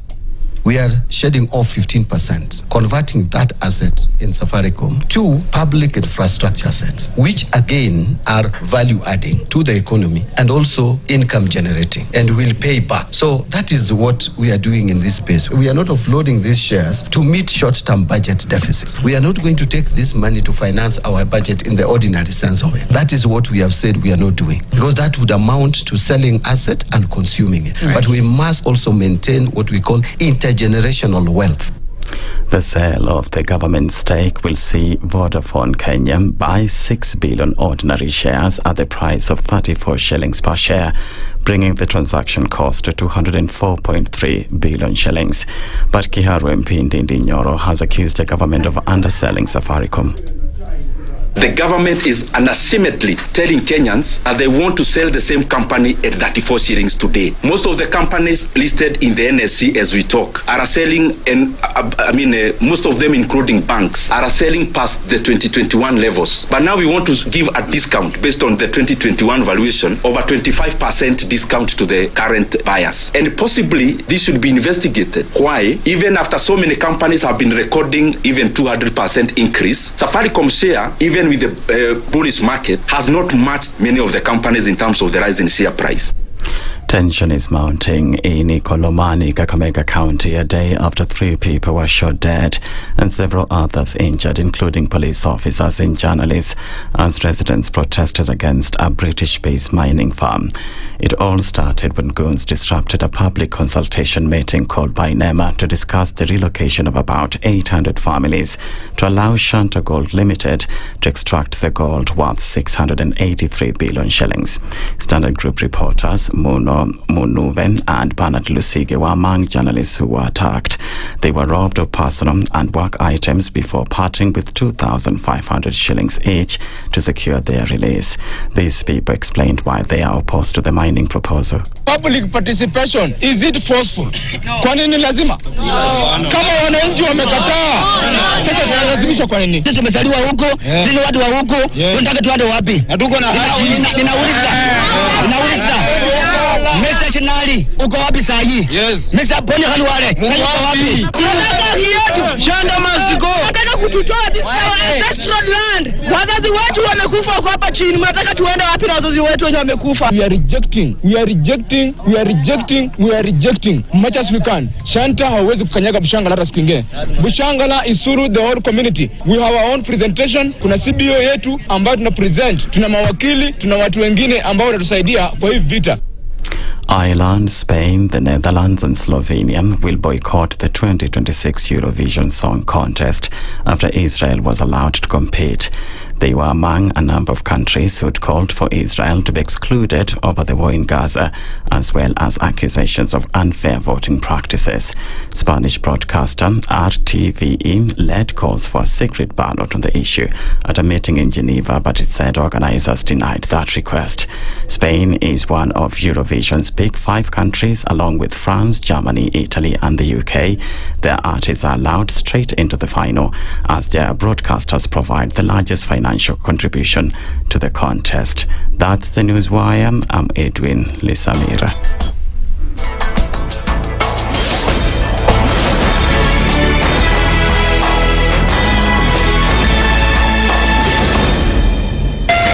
.4 Spice FM, Nairobi. One of the things that are ailing our country is negative ethnicity. You find you as a state officer, instead of thinking as a Kenyan, you think like a tribal person. Let me tell you something. The biggest problem we have had in this country is a leadership deficit. There is nothing that you are going to do in the process of change if you are not a risk taker. So you really have to pursue your vision to a logical conclusion and even be ready to step on people's toes. When it comes to the economy, you can run away with it. They say statistics are like bikinis. They reveal a lot, but they conceal the vitals. And so government people would throw statistics at you and tell you they're revealing a lot of information to you, but it's really concealing the real vitals. We need to get out of that, because when we want to grow our democracy, one basic thing that really requires to be understood by the political class, by all of us, is institutions are critical. This is the Situation Room, the only way to start your day. Good morning, and I love your show. Thank you. Having come from a Kikuyu radio background, I migrated to Spice because of the content. I was born in a slum, but somehow I got a break in life. So sometimes when you see the sweating coming out because of the passion and whatever it is, behind the noise, there are people, and we share the same umbilical cord. It shouldn't be like that. I am so disappointed. We used to tell Honorable Raila Amolo Odinga that he's doing policy of conmanship, and even President Uhuru Kenyatta, serikali hii ndio iko na conmanship ya hali ya juu. You cannot promise people that you reduce tax, then you double. In politics, there is the issue of trust. For you to turn around and then stab the same people who gave you that trust, there is no other level of dishonesty. Imabo, utaona dunia tu. The Situation Room, Kenya's biggest conversation. Mature, intelligent talk every morning. Spice up yourself. Mornings done right. 94.4 Spice FM, Nairobi. Okay, and we continue with conversations this morning. It's 8 minutes after 9 o'clock, and you're tuned in on this Friday, the second real actual Friday of the week. And we're having conversations with you this hour. But before we do that, I want to ask you, what's your plan? My plan? Not for today, yani natoka hapa 10 o'clock, naenda sujufani na nani, Katarina nakuja Nairobi. No. Not that plan. My plan ni kujipanga. I need my future legacy, everything to be sorted out. Yeah, okay. So, if that's your plan, let me tell you a thing or two. That ICEA is saying we can actually help you out with this plan. Okay? You don't need to sit and be worried. You don't need to think, okay, what are we going to do? We've been discussing how to navigate this constantly changing world. And when it comes to your money, you need a plan that's just easy to access. The good news, ICEA Lion is making your financial journey seamless, and it's also making it digital. They don't have to sit in front of a desk or something. You can actually do it from here. For my phone. Forget the old-fashioned, complicated stuff. ICA Line has digital channels like their WhatsApp chat box. You can also talk to Leo. So you know Leo? Leo, yes, I know Leo. Yeah, you can talk to Leo. Yes. And their self-service portal, making planning super easy. You can actually find easy ways to do this and plan your future. They even have a retirement preparedness index tool. It helps you calculate exactly how much you need for retirement, and it gives you a specific target to plan towards. I need 10 million. Then it says, okay, Sawa Dennis, every month, every period, this is what we need you to put away. Down so that it can be reminding you every now and then, this is how much you need. ICA Line is making insurance and investment necessities, not luxuries, for a diverse group of people, anybody. So it's find your accessible is what we're telling you to do. And you can actually find that making it accessible, it can be inclusive, and it's a helpful plan for you today. So I'm going to ask, what's your plan? Check out the digital tools at icealion.co.ke. But even remember, as you're checking out the digital tools to make this a success, you need a partner that will enable you to do that. You want to chat with Leo, that chat box you're talking about. Here is how you do it. Star 544 hash. Yeah? Or you go to Your My Airtel app, or you go to the nearest Airtel shop, buy the Airtel SIM card, and you're able to buy 1 hour of the unlimited data bundles at 19 shillings. Or if you want to even chat with Leo even some more, you buy 3 hours of unlimited data bundles at 45 shillings.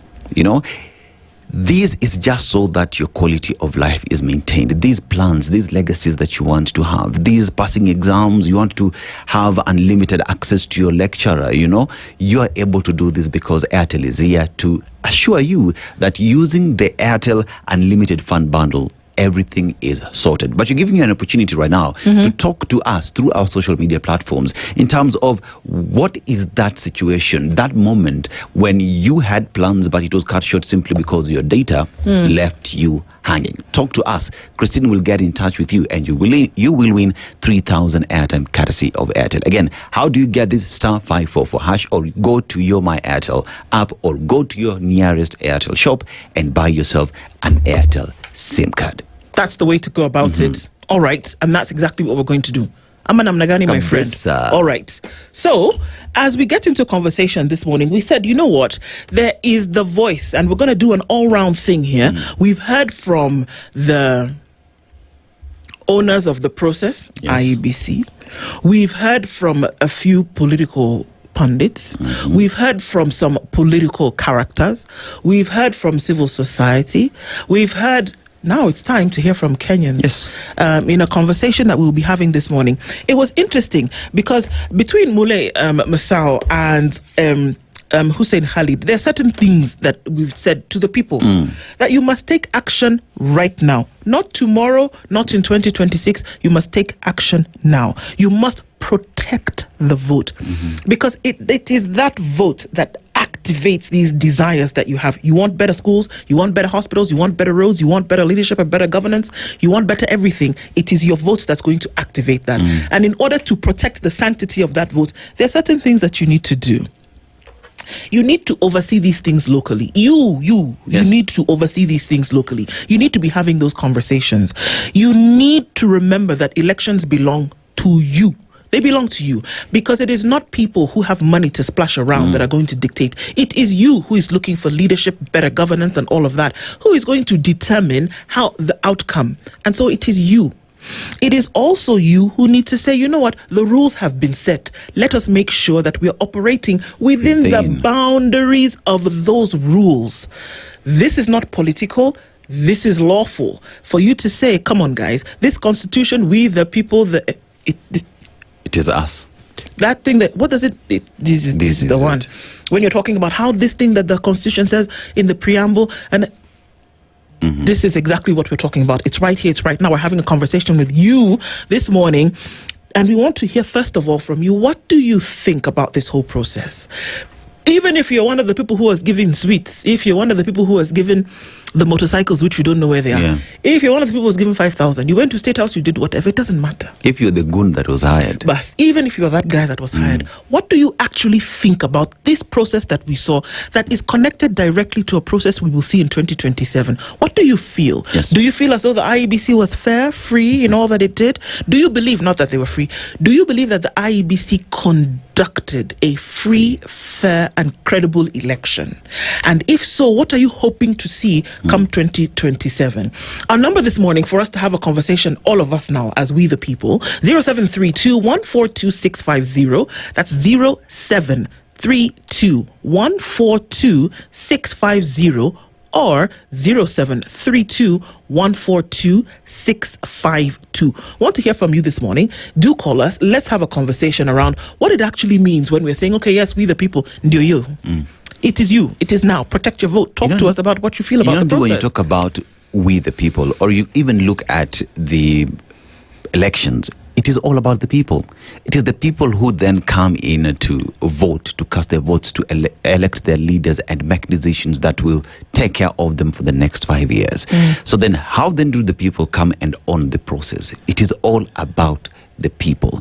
And in an event where you see the law is being broken, what is your role in ensuring that everything is rectified? When you see that an individual is out here behaving outside the law, what are you doing about it? Are you part of the problem or are you part of the solution? And with IEBC being here and having seen the by-elections and proceeding towards the 2027 elections, how are we going to operate in ensuring that the sanctity of elections is maintained, that we finally as Kenyans get to say this election is that which we have always hoped for, the one that we have always prayed for as prescribed in the Constitution? And there is really no time like the present. There is really no time like the present because people, we sit in our silos, that folks sit in spaces whereby they say, okay, so but what do we do? That even if we don't vote, somebody is going to, somebody who, the predetermined winner is going to take the position. Or even if we do vote, somebody is going to take that vote. It's beyond the voting. It's being involved in the processes that get to it. It's speaking up. It's engaging your leaders. It is engaging the would-be leaders. It is engaging each other about what you imagine should be a situation whereby the law is followed. What are you going to do to those who abrogate the law over and over and over again? And we sit and we look and we hold out our hands and we take what we get, but we're not involved in how the leadership actually operates. It is you. Do you feel that a free, fair and credible election was conducted? And how do you feel for 2027, whereby there may be new leadership? we're asking you that question this morning. We're also going to take a look at what's happening on our socials as well. At SpiceFM KE on YouTube, Facebook, and on X. We hear from you this morning because if we can't have a conversation, if we can't speak up in terms of what we think, then I'm afraid that there's very little that we'll then be able to do come later. That if you can't even share an opinion, that there will be very little that you'll be able to do, and that you will then be, again, sheep that are corralled into a particular space. You know, we're talking already about a register that has around 22 million Kenyans, right? And we know that around 8 point something of those never turned up to vote in 2022. We're talking about an exercise that is ongoing right now. IEBC is targeting 6.3 million. And that number is expected to even go higher because we have newbies who are getting out of high school who would be registering as voters this year and next year.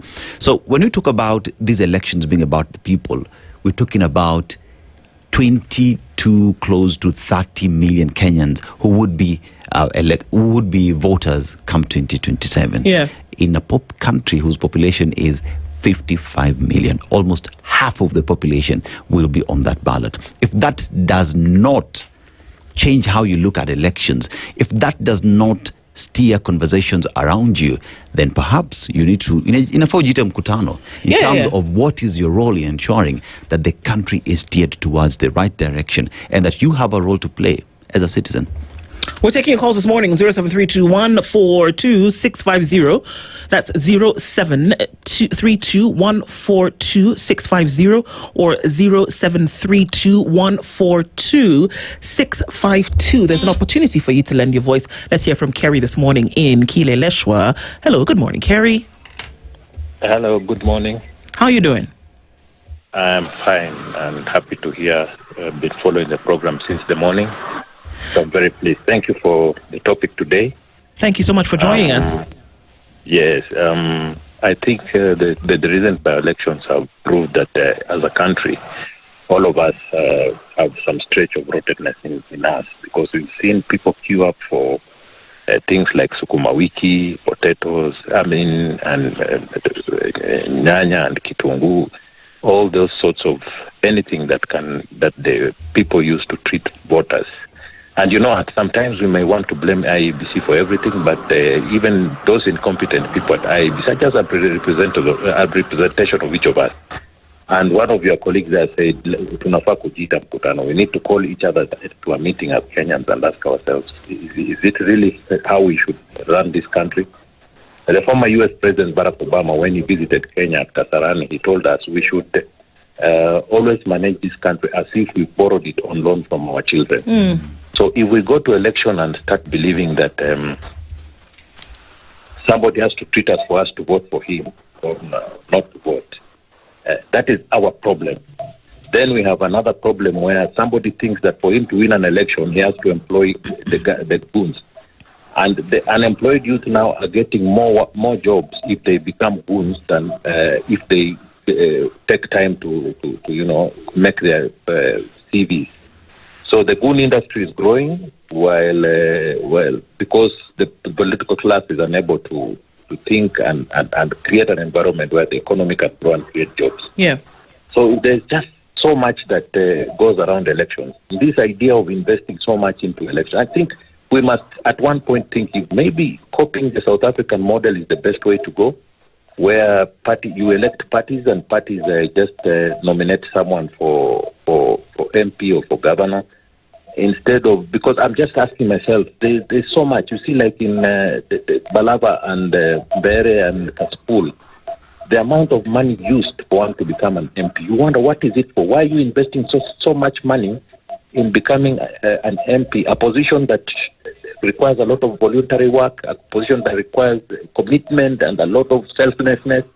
If indeed it's true that these people have that money to go into this for selflessness, then it's a good thing. But all of me and you know clearly that people are going there for other inducements other than serving the people. So we now have, the church has said already, yes, the church has said already that we lost parliament. The NCCK yesterday in their statement said there's no parliament. The parliament has been gazumped by the executive.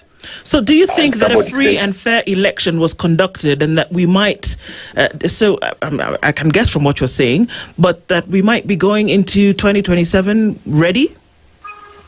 In fact, we are not even, what happened was not even an election.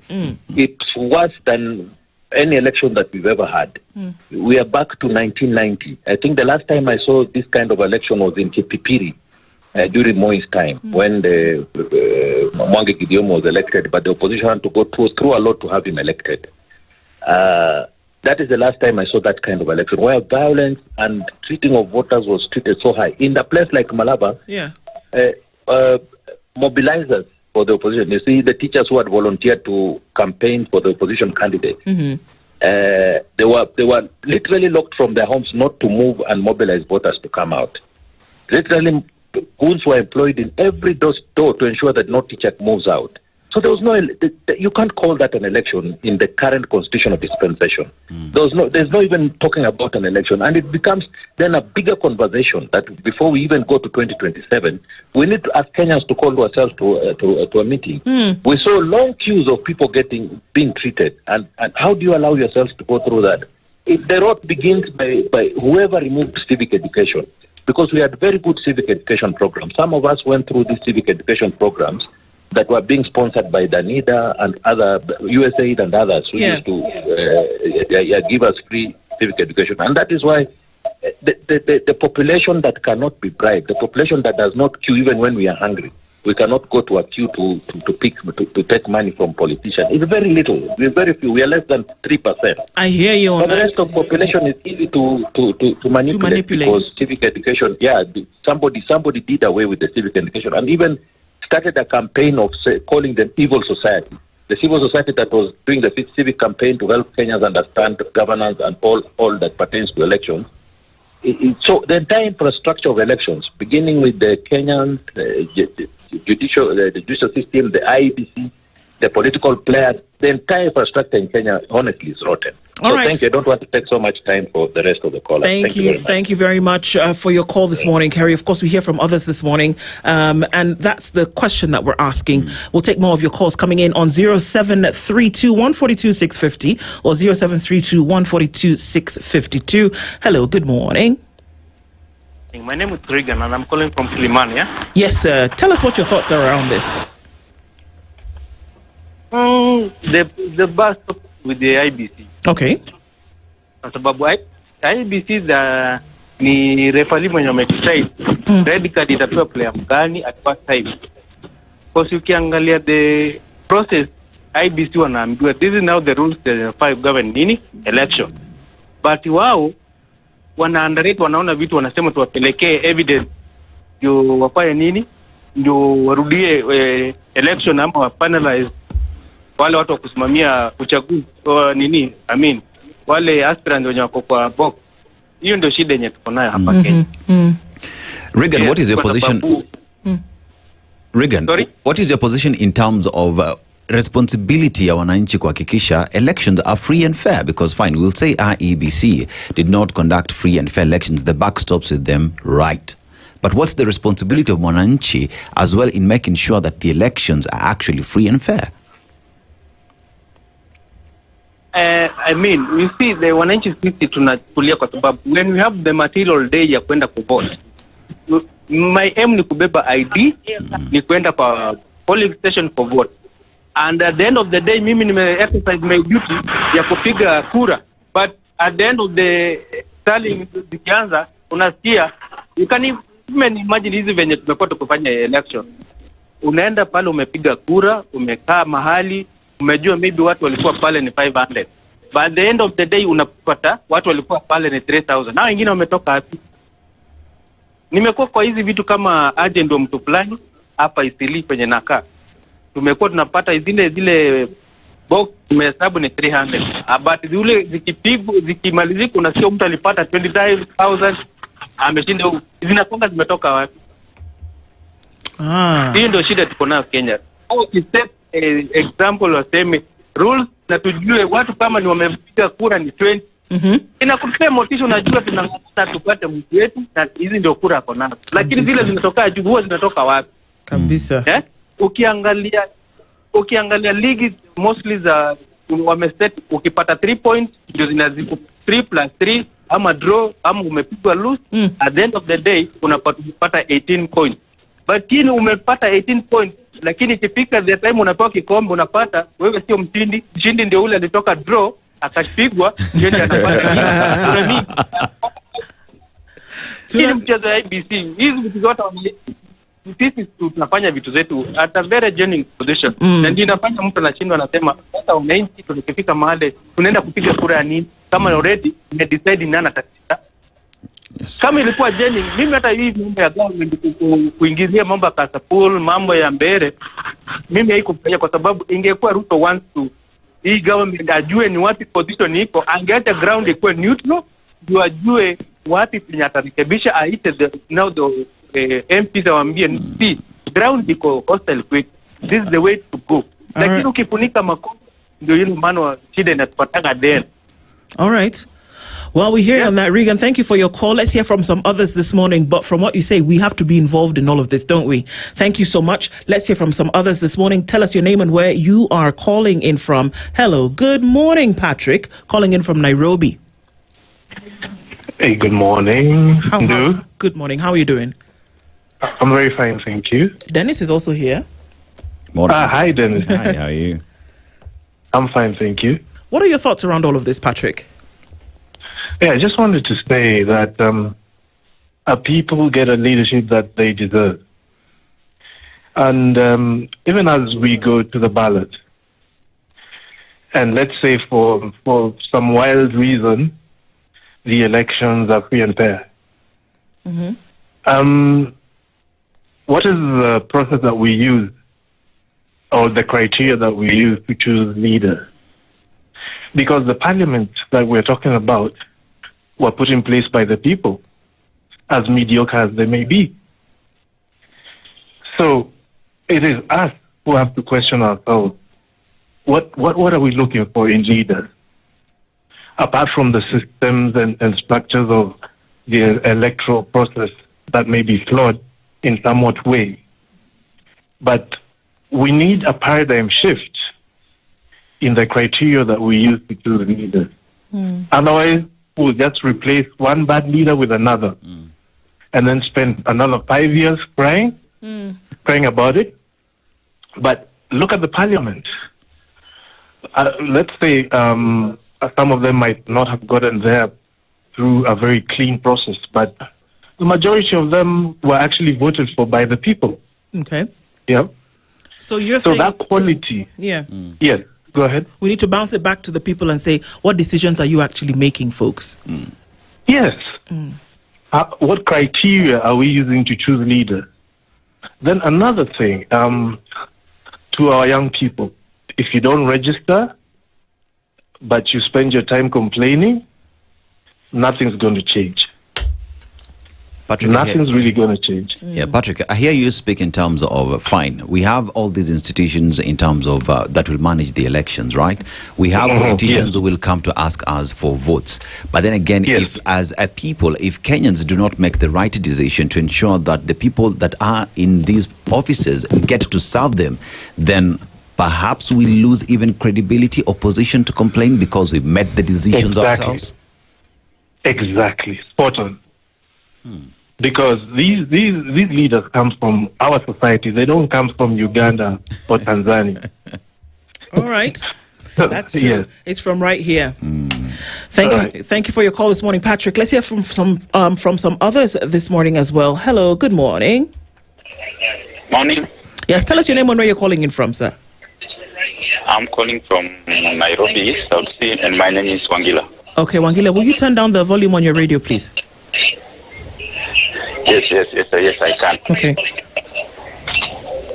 Yeah. My contribution is this.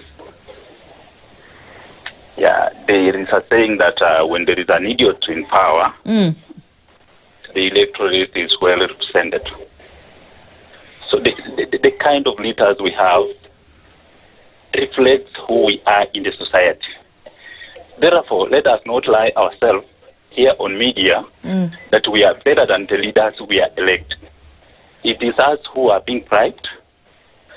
So, in fact, I will go ahead and blame the media. The media is not playing its role accordingly.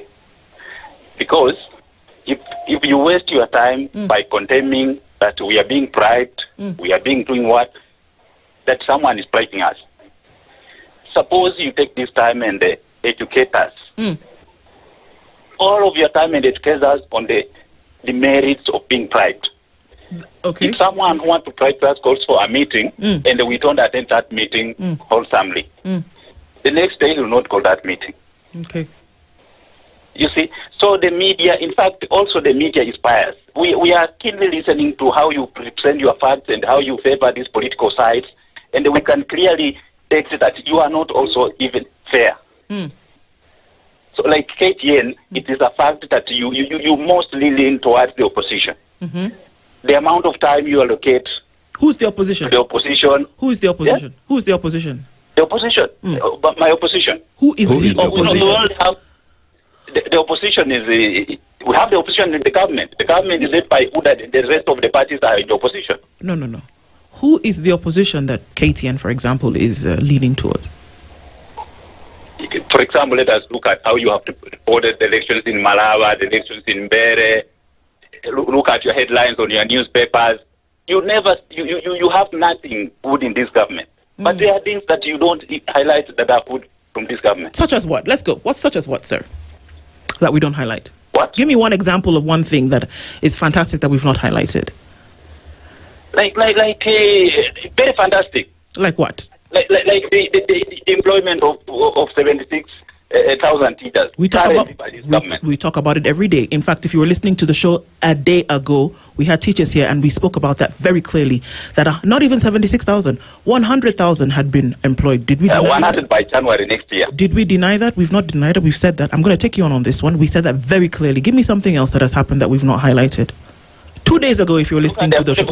2 days ago, if you're listening to this particular show, not just the newspaper or the TV, 2 days ago mentioned the hiring of teachers and that it was absolutely great that this had happened. Tell me something else that we have not said that's in government that we've not talked about. Show me. No. I'm asking you a question because you said we don't. I'm asking you to give me another example of something else that has happened in government that we have not highlighted. We'll ask you one that last one, then we'll let you go. Your headline. I'm saying it. I'm saying it. I'm asking. Go ahead.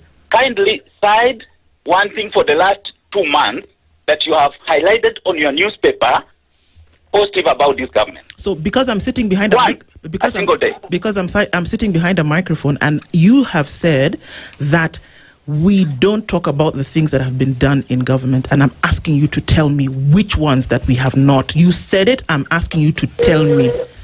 But we'll continue with other calls this morning as well, but we definitely do appreciate your call this morning. Let's hear from some other folks this morning. Thank you very much for your thoughts. Good morning. Hello. Good morning. Hello, good morning. Tell us your name and where you're calling in from. My name is Alice. Alice? Okay, I wanted to contribute on today's conversation. Okay, there's a little bit of an echo. Maybe you can turn down the volume on your radio. Okay, I've already turned the volume. Okay, fantastic. Tell us what your thoughts are around all of this. We're looking into the elections that were just carried out. What is your thought about how they were carried out, and what is your hope looking into 2027? This is our question this morning. Okay, in my opinion, the elections weren't free and fair.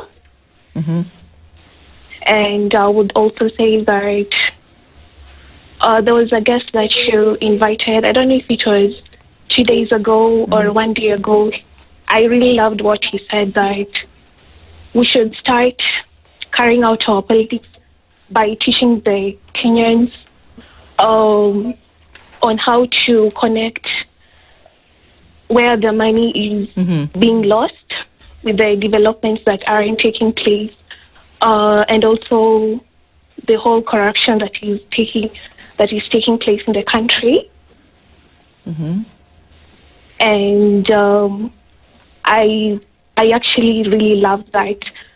I have always been of the opinion that in our country we should elect leaders who really deserve that position, who are open to teach Kenyans on what is going on, and Kenyans themselves should also be open to choose leaders who really deserve those positions and are ready to be selfless.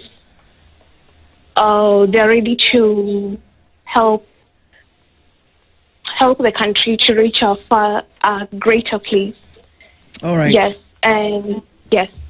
Well, I mean, it's great to lend your voice to this. And this is what is important, Alice, even as you go, that it's never against anybody, but that it is about the people. It's for the people to be involved in this conversation, and that you can pick up the phone today and contribute towards this discussion to say that, look, we can do better in the spaces in which we're involved in. Thank you for your call this morning. You're welcome. Thank you very much. Thank you. Let's hear from some others this morning as well. Good morning. Hello, good morning. Hello. Tell us your name and where you're calling in from, sir, and if I can off the bat ask you to turn down the volume on your radio, please.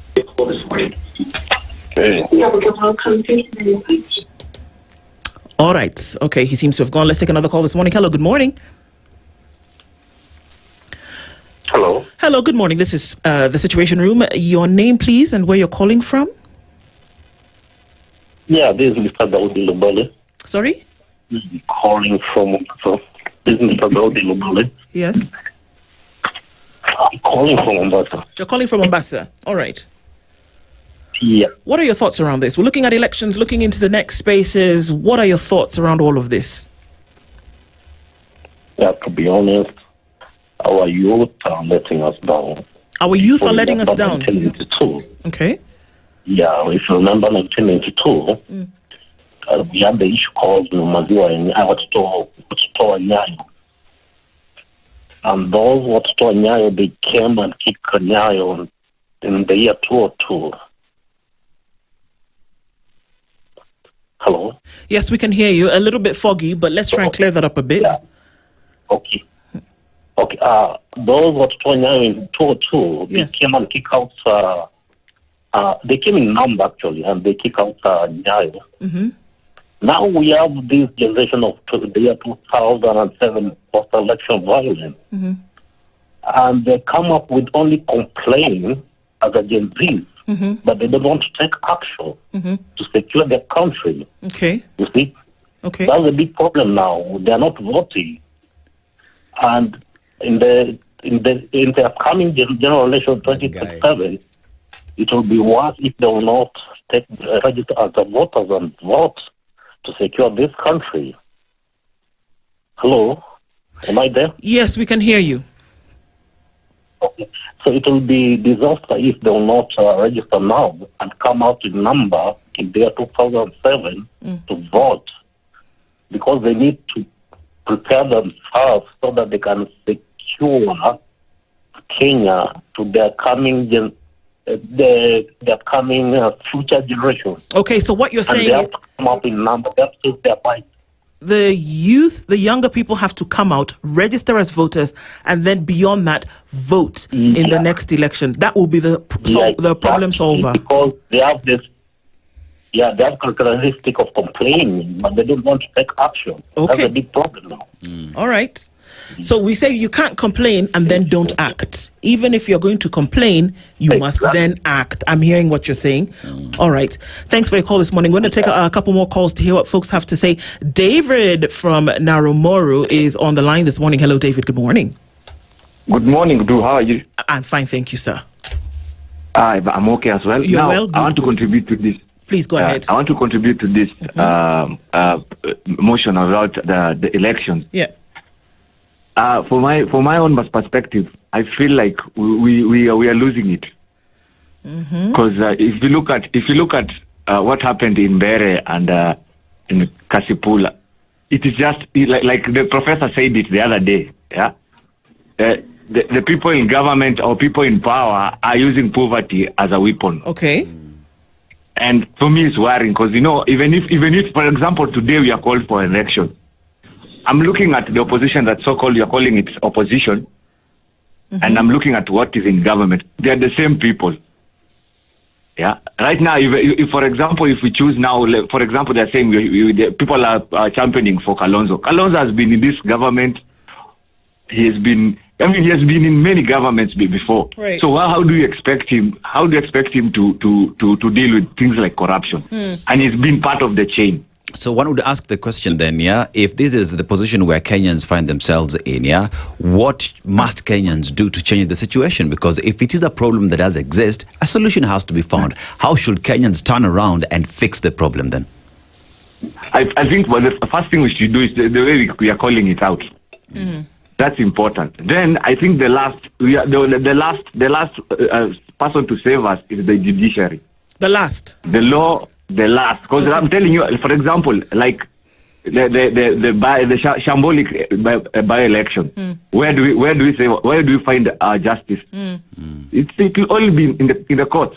Because I'm definitely sure after 2027 there will be so many cases that I think the only person who can help us in this is the judiciary, and actually for people like IEBC. They have a chance to make this right.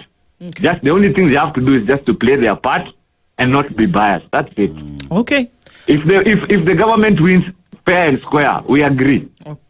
But if it plays one-sided, then it's going to cause chaos, and all that will land to the courts. And the courts, I don't know if they are also part of the chain. I don't know. But we're heading the wrong direction. It's a wait-and-see kind of thing. David, thanks for your call this morning. Calling in from Narumoru. Let's hear from some others who are calling in this morning. Hello, good morning. Yes. Hello. Morning. Good morning, sir. How are you? I'm good. Tell us your name and where you're calling from. I'm Evans from Maradaimar. Yes, Apatu. Okay, Sawa. Yes. Yes. What are your thoughts around all of this? We've seen an election come into place. What does it mean going forward? How are people getting involved? In Kenya, there is no free democracy, actually. Na ukiangalia even the Mbere North, Marava, the election ilikuwa inapelekwa. Watu walifukuzwa, watu walipigwa, polisi yani hawako kusavu wananchi. Wako tu kusavu politicians only.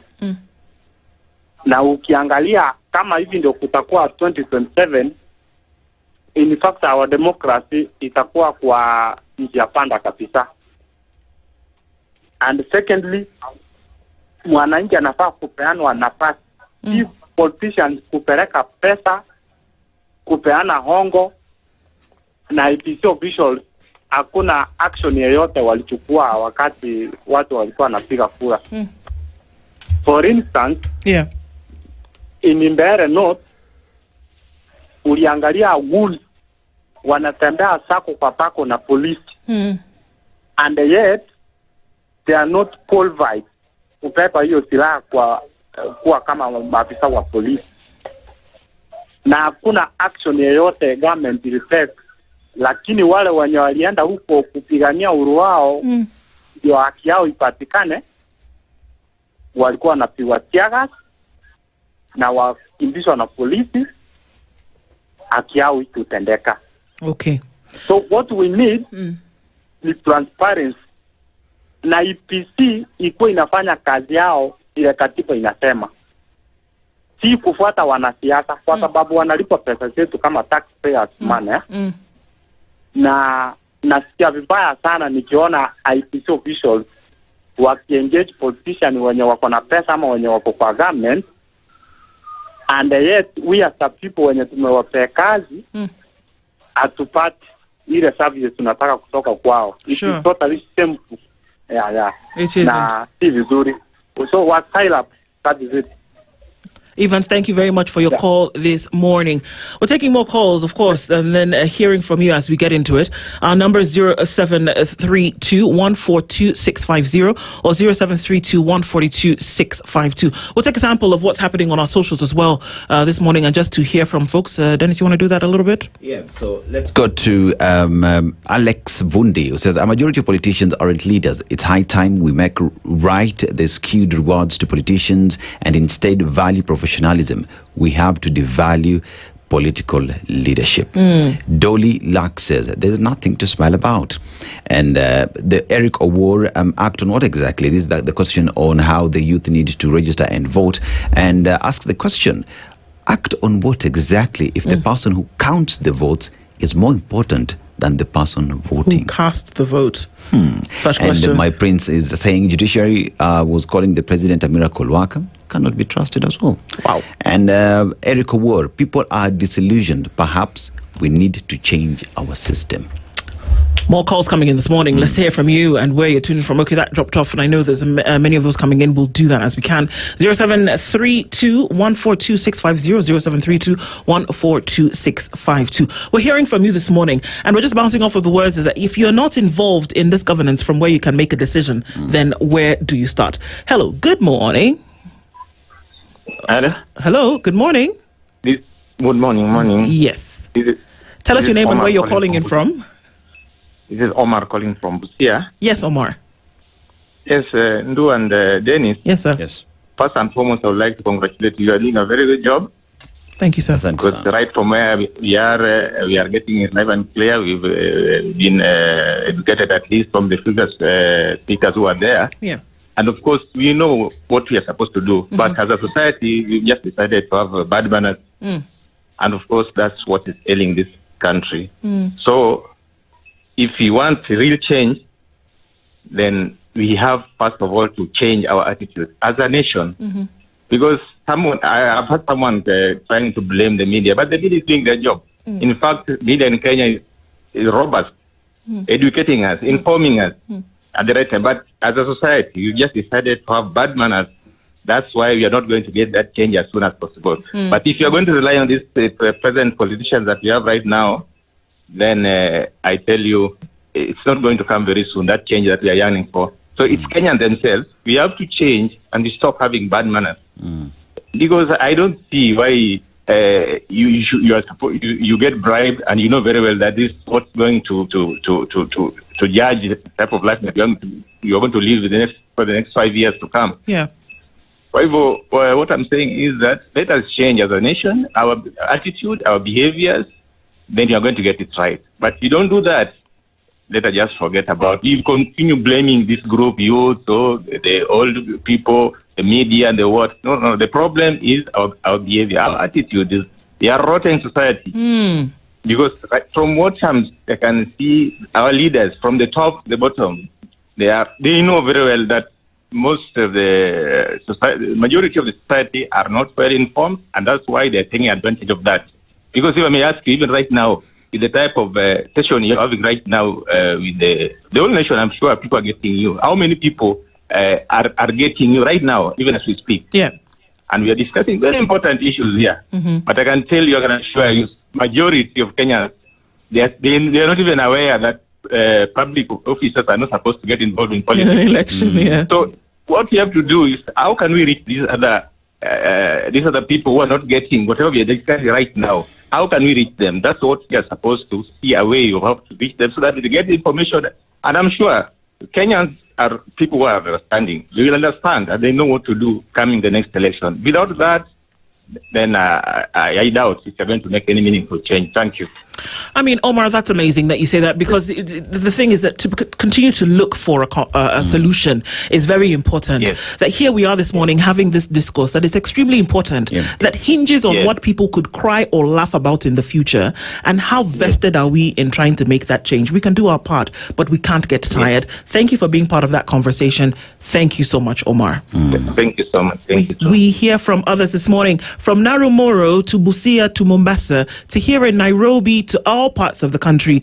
This morning, we're asking the question, and folks are coming in and calling in to answer how we can actually get involved. 0732 142 650 0732 142 650. As well, there's a poll that is on our social media platforms, and the question is, do you think by-elections are conducted in a free and fair manner? So far, yes, 12%, and no, 88%. Well, let's look into it and keep polling for sure. Mm-hmm. Let's take some more calls as we come to the top of the hour. Hello, good morning. Good morning, congratulations. Oh, thank you, sir. Sante. Please tell us your name and where you're calling from. I'm Julius calling from Transnzoia. Transnzoia, okay. I admire the topics you always present. Asante, sir. And you should not be swayed away by people who try to drag you down. Because a plumber repairs a pipe where it is leaking, not where it is right. True. Now, so I would like to blame Kenyans for failing us because they do things without considering the future, that we have a generation to come, even in 500 years time to come. Yet we do things without considering that we have got children and grandchildren and great-grandchildren will come. True. Right from the politicians down to the people on the streets. So I believe that Kenyans, to be good, they should elect people who are responsible and who will make sure that in future the generation will be okay, and we should not leave children to have their teeth set on edge because of our present actions. Thank you. Thank you very much. Asante sana, sir. And have a good rest of the day in Transnzoia today as you get into things. We're taking more of your calls this morning. Talk to us 0732142650 or 0732146652. All right. Take some more of those calls. Hello. Good morning.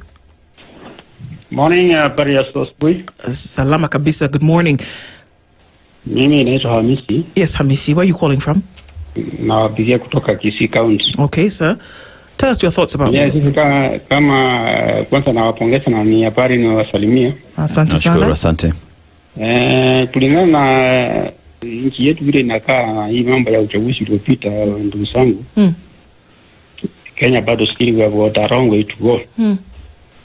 Ukiona vile hii kampeni ilifanywa, fuata ni watu wanaongwa. Unisi wanasindikizwa na maskari. But what I blame are the current politicians we have. Unajua viongozi tunao saa hizi ni wale products wa Moi. Na ni watu walikuwa wanapenda tu kuwa na kifua katika kutumia matumizi ya nguvu ndio wapate viti. And they have sneaked all the way mpaka wamekoronize watu wetu mpaka wapatiwe kitu kidogo ndio wapige kura vile inavyostahili, lakini visivyo. So hii nafasi tulimisi kubadilisha hii nchi wakati Chenzi walikuja juu. Na hapo ndio tulikosa nafasi. Sababu kama tunategemea mageuzi ni kutoka kwa Naruto. Akina Karonso. Na wengine tu ambao kiongozi yote kwa sasa ambaye alikuliwa wakati wa Moi. In fact there is no change ambayo inasapatikana hii nchi yetu. Sisi wana Kenya tutakaa tu watu wa chini. Na imagine inasemekana kwamba economy ya nchi inatawaliwa na watu 140 ama 200 Kenya mzima. Yeah, true. Watu 200 wanatusimamia watu 55 million. Just imagine hii nchi inatakana mapinduzi makali sana. In fact vita iliyoko mbele ni baina ya matajiri na maskini. Kiasi wakishindwa hii ambao watu hatutobadilisha 2027, hiyo is coming. It's coming. Asante sana, wacha wengine wachangia. Asante. Asante sana, tunashukuru. All right, let's hear from some more folks this morning. We'll take your calls.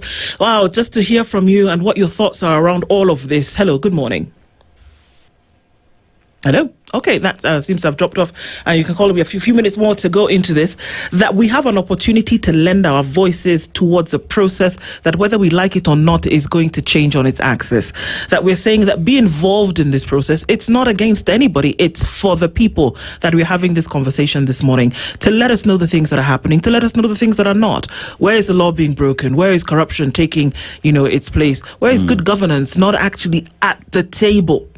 Good governance is maybe the guy who delivers the bread and then disappears. Yeah. The meal is being eaten. Good governance must be a guest at the table. Leadership and integrity must be a guest at the table. All of these things must be a guest at the table, not to deliver an idea and then go back. Yeah. Absolutely. We're hearing from a few more of you as we are into this conversation. Good morning. Hello, good morning. Good morning, sir.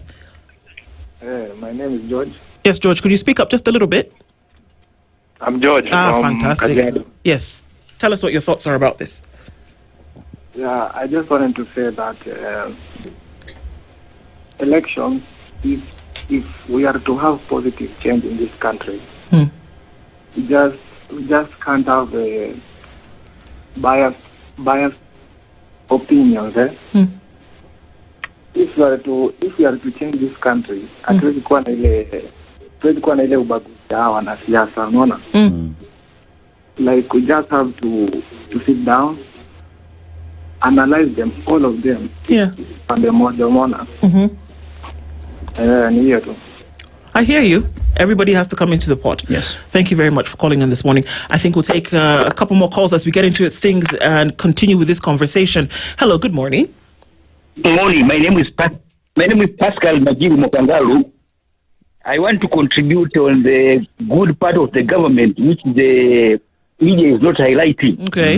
And I want to start by the housing. In this housing, in fact, if the government decides now to construct in everyone one house for the poor, everyone one house for the poor, which is going to cost around 300,000.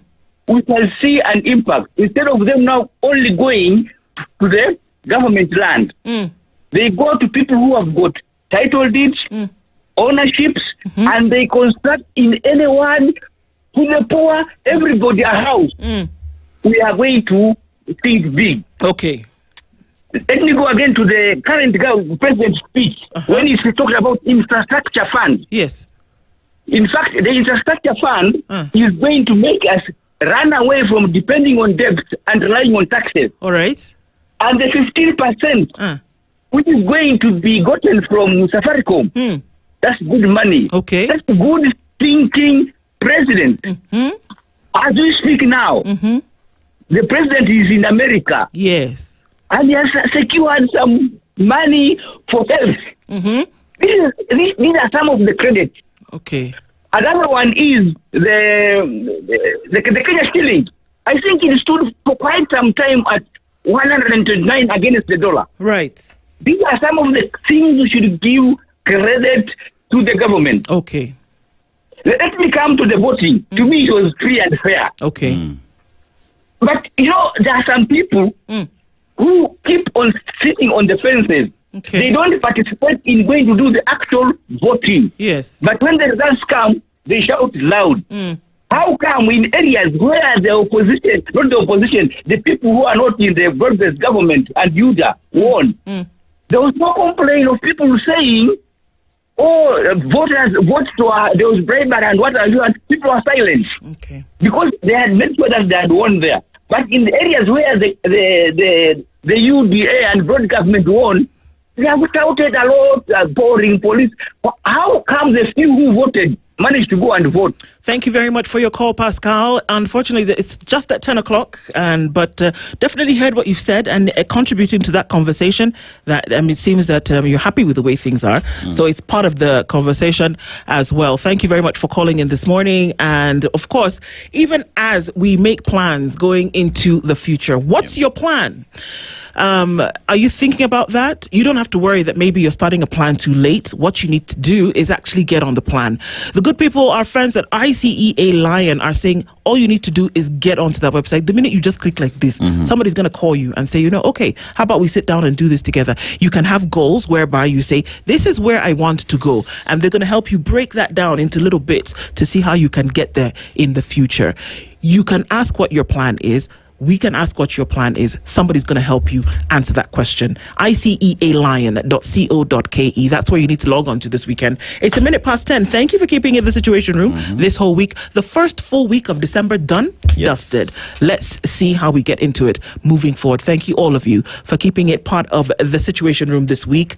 We'll come in again, God willing, Monday morning. Enjoy the rest of your listening on Spice FM. Have a wonderful weekend. Take care. Till then, good morning. The latest news from around the world. 94.4 Spice FM.